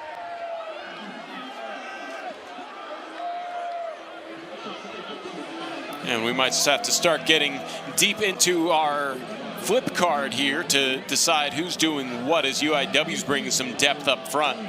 Second straight tackle for the reserve defensive lineman Jace Bardwell, who has made his way into this game. Johnson has Brooks behind him. 3rd and 6. Dropping back for a pass. Johnson will complete it, but it'll be well short of the first down, as the catch is made there by Spiller, but 4th down coming up, and out comes the punting unit. Good job for Trevor Ham, too. First time we've called his name. And what a luxury that is to have. Once you start to rotate in some of your second stringers, they're still able to make plays and get your defense off the field. And we'll see if UIW follows suit and brings out some reserves for the offensive side of things. But for now, they keep it as usual with DeKalen Taylor back to receive this punt from Jasso.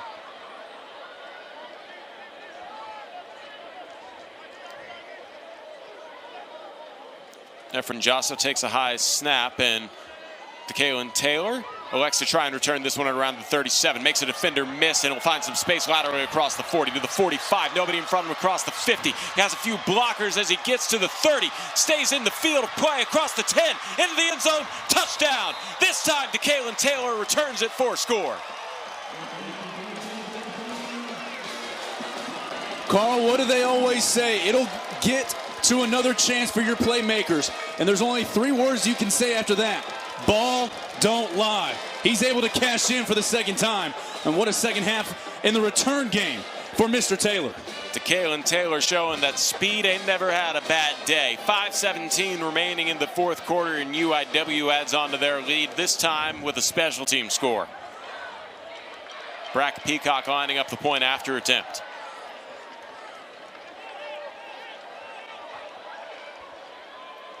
Peacock's had a busy day. He gets the hold from Chance Trentman Rosas, and it'll be an extra point that is good for UIW. 56-21. It's been all Cardinals here in the second half.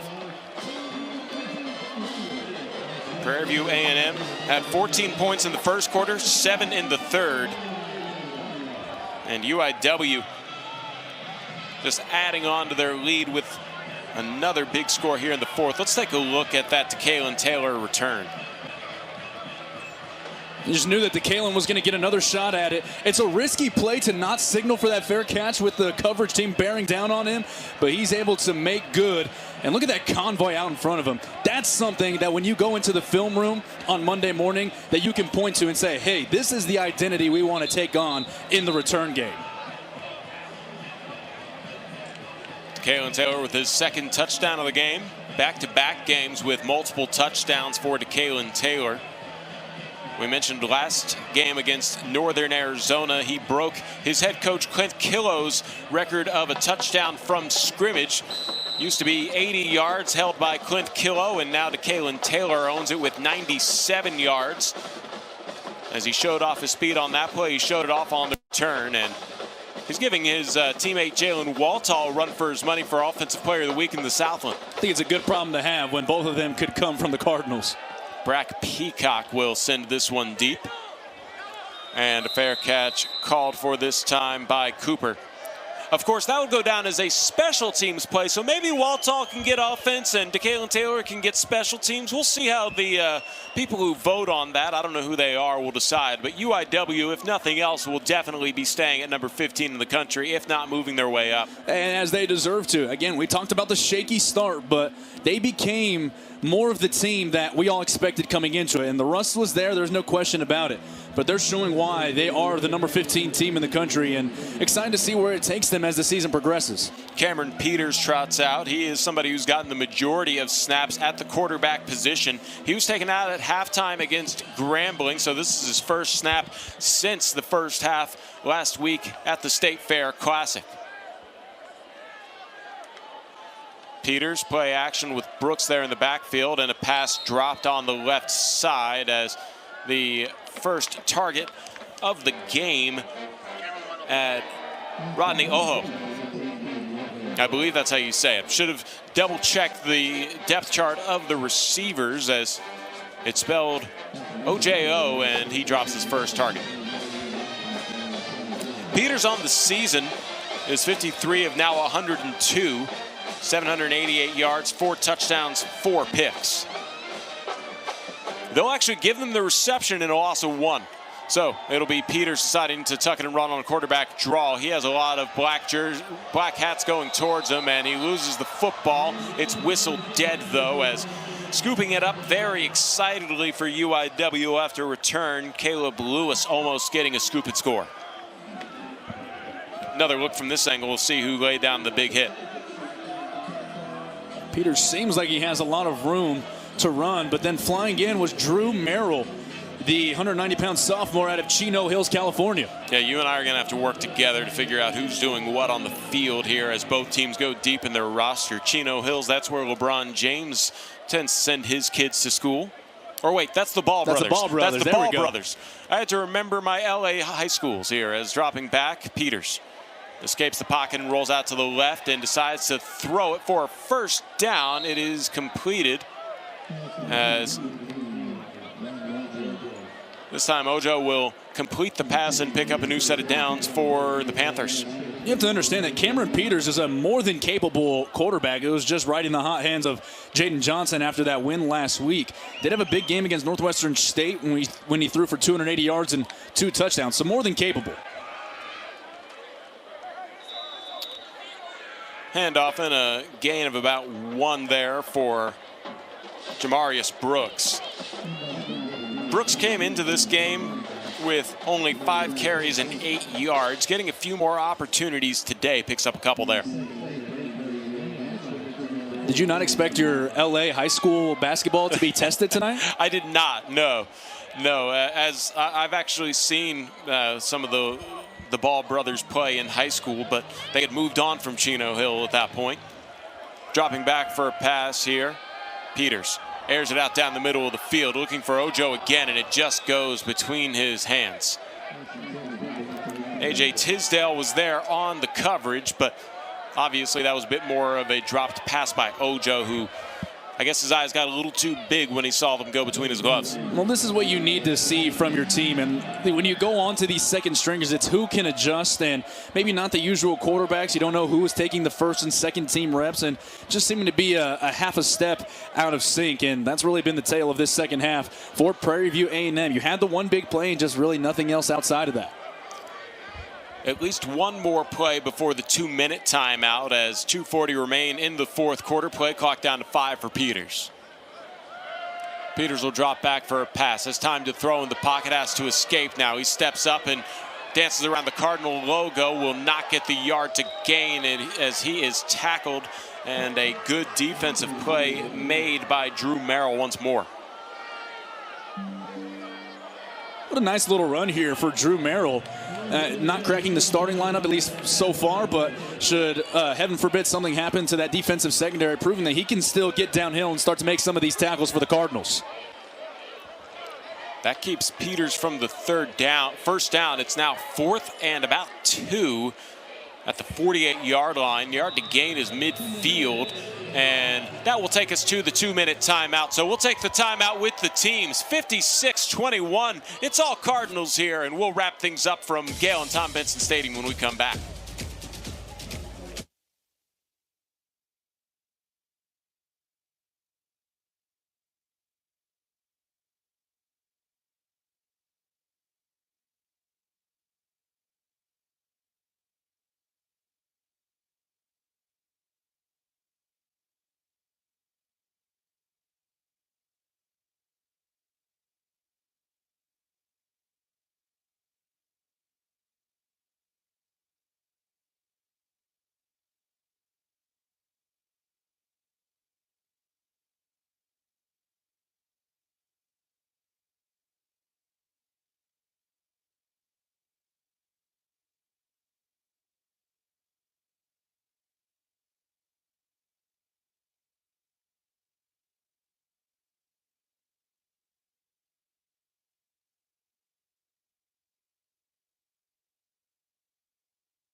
2 minutes remaining in the ball game. The Cardinals just have the final seconds needing to tick off before they come away with an official victory over Prairie View A&M. I'm Carl Schoening along with EJ Sanchez. Happy you guys joined us on ESPN Plus.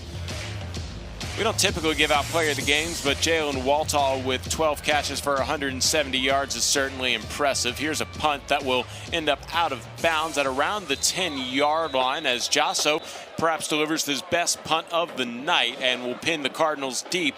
We'll see if Zach Calzada comes back out. Calzada is given 23 of 30 on the passing for 244 yards and 3 touchdowns today. Might be a good time to see Richard Torres trot out to the field potentially.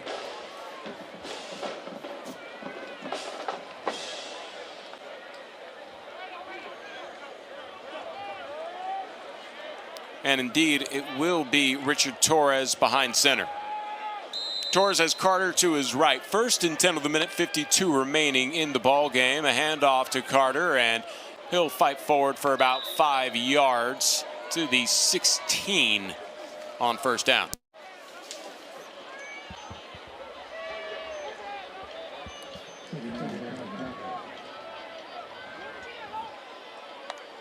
Torres takes a high snap and he'll set up to pass as he throws it out of bounds. That'll stop the clock at a minute 27 remaining and bring up 3rd down with a flag flying in after the play.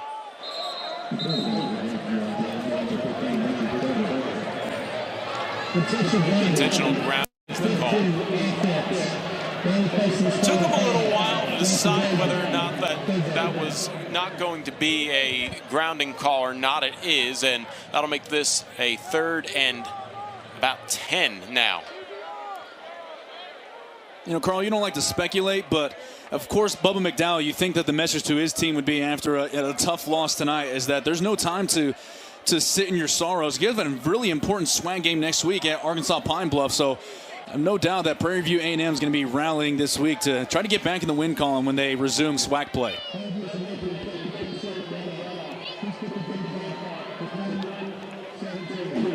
So a 10-second runoff will be applied there. Not that it's all that important. UIW will probably take that just to get them a little bit closer to the end of the ball game. Minute 17 remaining in the 4th.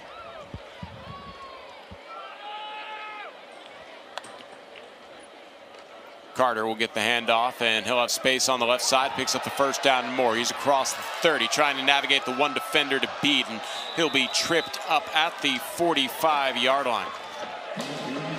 So Timothy Carter pretty much seals the deal. That 1st down will probably set up victory formation for UIW, although they seem interested in a hurry-up offense. Under a minute to play. Richard Torres in the shotgun. Play action. Pass out to the right side, incomplete, and it'll actually go for a pick 6 as this one was bobbled and will be returned for the touchdown. Pad your stats, young man, as the tackle, or excuse me, the interception returned for the score by Eric Zachary. Eric Zachary? Thank you for the help. Yeah, he picks it off, and you think that you can just go into victory formation and coast to a win, and it's still going to be a win for UIW, but still some feel-good things happening at the end of this game for Prairie View A&M. It's something to take into next week. You can still be opportunistic on defense. It won't be a good taste in the mouth for Prairie View A&M, but it looks like a flag did come in at the end of that, so we'll check on that as well. But regardless of how this game is going to end up, a nice little way to finish it for Prairie View A&M.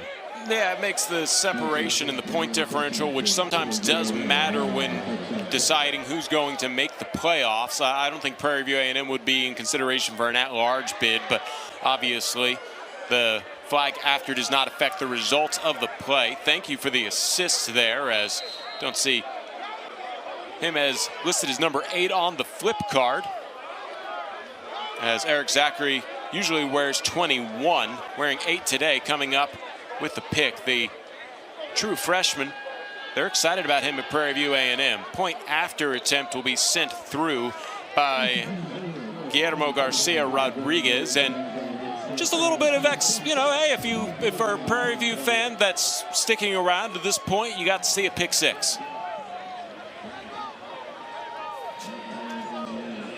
So for Eric Zachary on the season, he gets his first interception. He also has 2 pass breakups and 11 tackles.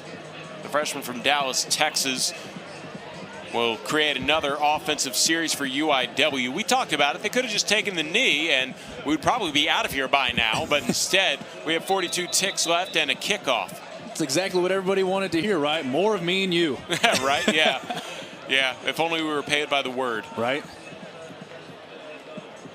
Well, we are kind of technically being paid by the word, as the University of the Incarnate Word, comes out here as, thank you. Yeah, they certainly appreciate them bringing us onto the broadcast. It's a fun one. Carl Schoening, EJ Sanchez, Blair Villarreal on the sidelines has made her way up to the air-conditioned booth, which not anyone in the state of Texas blames her on. It started today at 92 degrees at kickoff.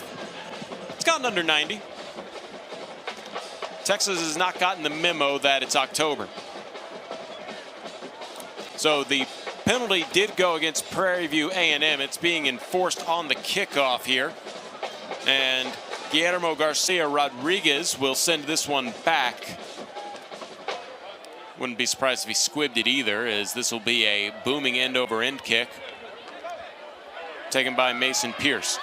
Pierce finds some space down the middle of the field. He was trying to get that point back. The loose ball will be jumped on top of, and this might be Prairie View A&M football.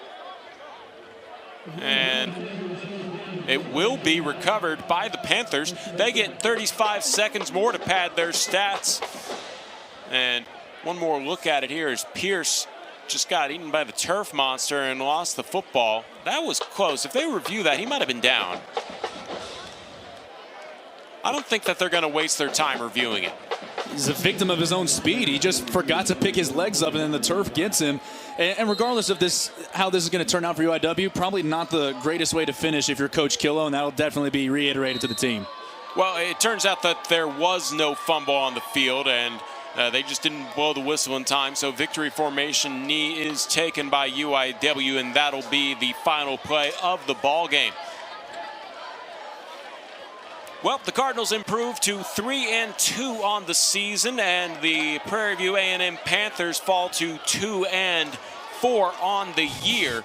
As the final seconds tick off, UIW comes up with the victory in their last non-conference game, and then they have a fun one to kick off conference play, as next week the Cardinals will be hosting Nicholls State right here at Gale and Tom Benson Stadium.